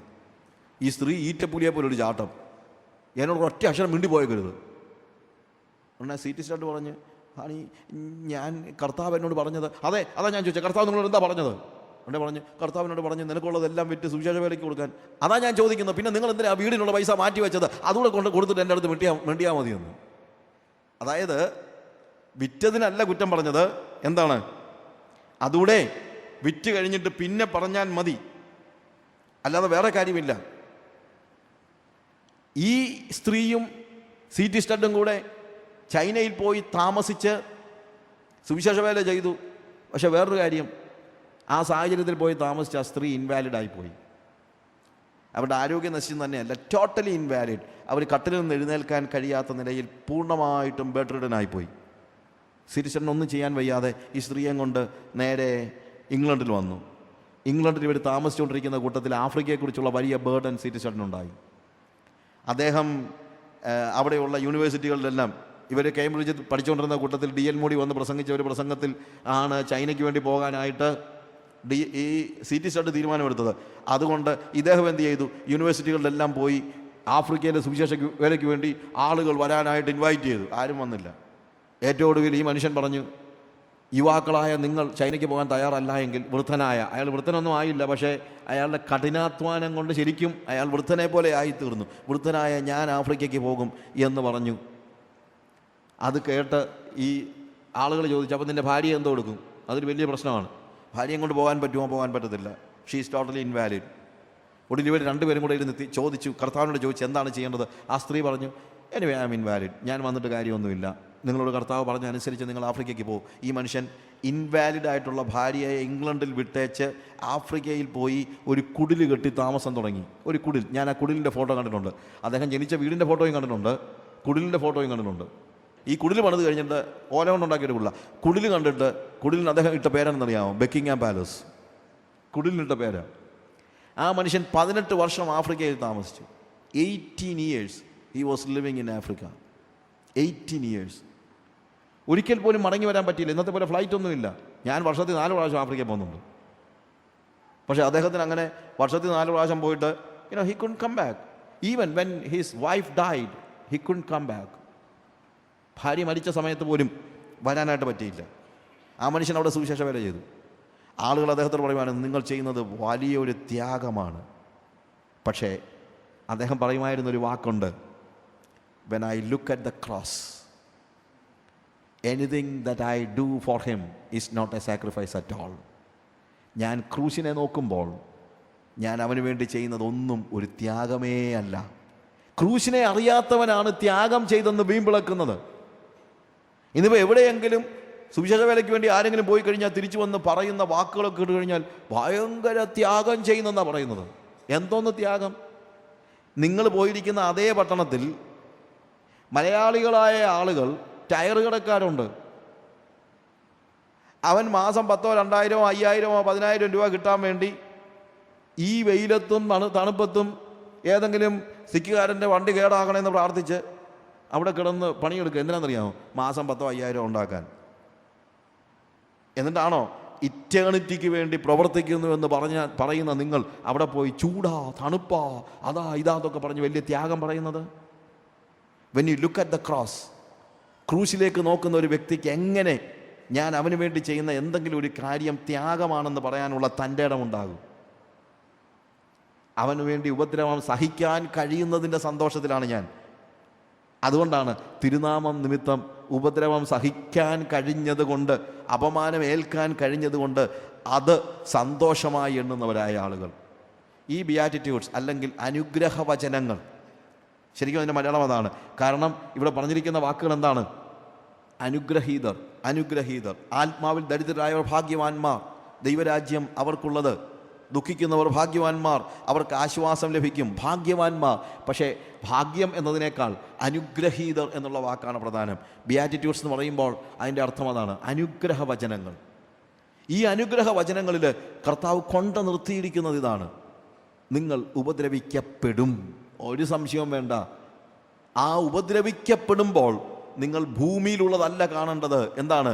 സ്വർഗത്തിൽ നിങ്ങളുടെ പ്രതിഫലം വലുതാകൊണ്ട് സന്തോഷിപ്പീൻ. ത്യാഗം സഹിക്കുന്നെന്ന് ആരും ചിന്തിക്കേണ്ട. കാര്യം അവൻ നമുക്ക് വേണ്ടി ചെയ്തത്. അതുകൊണ്ടാണ് ഈ സിരിസ്റ്റഡ് പറഞ്ഞ വാചകം എന്നെ ഒത്തിരി സ്വാധീനിച്ചതാണ്. When I look at the cross, anything that I do for him is not a sacrifice at all. ക്രൂസിലേക്ക് നോക്കുമ്പോൾ അവന് വേണ്ടി ഞാൻ ചെയ്തതൊന്നും ഒരു ത്യാഗമല്ല. എന്തെങ്കിലും ചെയ്യാൻ കഴിഞ്ഞാൽ എന്ന് ഞാൻ ആഗ്രഹിക്കുകയാണ്. എന്തെങ്കിലും ഒരു ത്യാഗം ചെയ്യാൻ എനിക്ക് കഴിഞ്ഞിരുന്നെങ്കിൽ എന്ന് ഞാൻ ആഗ്രഹിക്കുകയാണ്. കാരണം എനിക്ക് വേണ്ടി ജീവൻ തന്ന യേശു കർത്താവിനോട് എനിക്ക് കാണിക്കാവുന്ന ഒരു ചെറിയ നന്ദി പ്രകടനമാണ് വാസ്തവത്തിൽ അവന് വേണ്ടി ഞാൻ സഹിക്കുന്ന ഏത് ഉപദ്രവങ്ങളും. അപമാനിക്കപ്പെടുമ്പോൾ ഞാൻ കൂടുതൽ സന്തോഷിക്കുന്നു. കാര്യം എൻ്റെ നാഥനെ അപമാനിച്ചതാണ്. അതുകൊണ്ടാണ് നമ്മൾ പാട്ടുകാരൻ പറഞ്ഞെന്താണ്? നാഥന് മുൾമുടി നൽകിയ ലോകമേ നീ തരും പേര് എനിക്ക് എന്തിനായി? നമുക്കിവിടെ പേര്, ലോകത്തിൻ്റെ പേരിന് വേണ്ടി ഓടുന്നവരോട് ഞാൻ ചോദിച്ചോട്ടെ, നിങ്ങളുടെ നാഥന് ലോകം എന്താണ് കൊടുത്തത്? അതുപോലെ നിങ്ങൾക്ക് അതിനെ ഒരു അനുഗ്രഹമായിട്ട് കാണാൻ എന്താണ് കഴിയാത്തത്? നീതി നിമിത്തം ഉപദ്രവിക്കപ്പെടുന്നവർ ഭാഗ്യവാന്മാർ. ഇനി അടുത്ത ഭാഗത്തേക്ക് നമ്മൾ കടക്കുന്ന next tomorrow we are going to go to the other passages. പക്ഷേ ഞാൻ അതിൻ്റെ ഒരു തുടക്കം മാത്രം പറയുകയാണ്. നീതി നിമിത്തം ഉപദ്രവിക്കപ്പെടുന്നവർ ഭാഗ്യവാന്മാർ എന്ന് പറഞ്ഞ് ഈ അനുഗ്രഹീത വചനങ്ങളുടെ ആദ്യത്തെ ഭാഗം നിർത്തിയിട്ട് ഉടനെ കർത്താവ് പറയുന്ന കാര്യം എന്താണെന്നറിയാമോ? നിങ്ങൾ ഭൂമിയുടെ ഉപ്പാകുന്നു, നിങ്ങൾ ലോകത്തിൻ്റെ വെളിച്ചമാകുന്നു, നിങ്ങൾ മലമേൽ പ്രകാശിക്കുന്ന ഒരു പട്ടണമാകുന്നു. ആരുടെ? ലോകത്തിൻ്റെ വെളിച്ചം, ഭൂമിയുടെ ഉപ്പ്. എങ്ങനെയുള്ള ലോകത്തിൻ്റെ? നിങ്ങളെ ഉപദ്രവിക്കുന്ന ലോകത്തിൻ്റെ ഉപ്പ്. നിങ്ങളെ വിടക്ക എന്ന് പറഞ്ഞ് നിങ്ങളെ എന്താണ് അപമാനിക്കുന്നതായ ലോകത്തിൻ്റെ പ്രകാശം. നോക്ക്, ഈ പറഞ്ഞ കാര്യങ്ങളെല്ലാം ബിയാറ്റിറ്റ്യൂഡ്സിൽ പറഞ്ഞിട്ടുള്ള എല്ലാ കാര്യങ്ങളും പറഞ്ഞു നിർത്തിയിട്ട് ഉപദ്രവത്തിൻ്റെ കാര്യം പറഞ്ഞിട്ട് ഒടുവിൽ പറയാണ്, എന്ന് പറഞ്ഞതുകൊണ്ട് നിങ്ങൾ ലോകത്തിൽ നിന്ന് എങ്ങനെയെങ്കിലും രക്ഷപ്പെടാനല്ല നോക്കേണ്ടത്, എന്ന് പറഞ്ഞുകൊണ്ട് നിങ്ങൾ ലോകത്തെ എങ്ങനെയെങ്കിലും വെറുക്കുവാനല്ല നോക്കേണ്ടത്. ഈ ഉപദ്രവിക്കുന്ന ലോകത്തിൽ ഒരു ശുശ്രൂഷയുമായി നിങ്ങളായിരിക്കുകയാണ്. ആ ലോകത്തിൻ്റെ ഉപ്പാകുവാനായിട്ട്, ആ ലോകത്തിൻ്റെ പ്രകാശമാകുവാൻ, ആ ലോകത്തിന് ഒരു പട്ടണം എന്നതുപോലെ പ്രകാശം പകർന്നു കൊടുക്കാനായിട്ട് ദൈവം നിങ്ങളെ വിളിച്ചിരിക്കുകയാണ്. അതുകൊണ്ട് ലോകം ഉപദ്രവിക്കുമ്പോൾ ഒരു കാരണവശാലും ലോകത്തോട് ഒരു വിരോധം വെച്ച് പുലർത്താനല്ല നമ്മൾ പരിശ്രമിക്കേണ്ടത്. പ്രത്യുത ആ ലോകത്തിന് വെളിച്ചമാകുവാൻ വേണ്ടിയാണ്. കാരണം ഉപദ്രവിക്കുന്ന ഒരു ലോകത്തോട് ഉപദ്രവം കൊണ്ട് മറുപടി പറയുവാനല്ല, പ്രത്യുത ഉപദ്രവിക്കുന്നതായ ഒരു ലോകത്തോട് അവരുടെ നീഡ്സിൽ വെളിച്ചമായി, ഉപ്പായി, മലമേൽ ഇരിക്കുന്ന പട്ടണമായി അവർക്ക് വേണ്ടി ജീവിക്കുവാനാണ് കർത്താവ് നമ്മളെ ആക്കിയിരിക്കുന്നത്. ലോകം നിങ്ങളെ പകയ്ക്കുന്നുവെങ്കിൽ അത്ഭുതപ്പെടേണ്ട കാര്യമില്ല. നമുക്ക് മുമ്പേ ലോകം നമ്മുടെ കർത്താവിനെ പകച്ചിരിക്കുന്നു.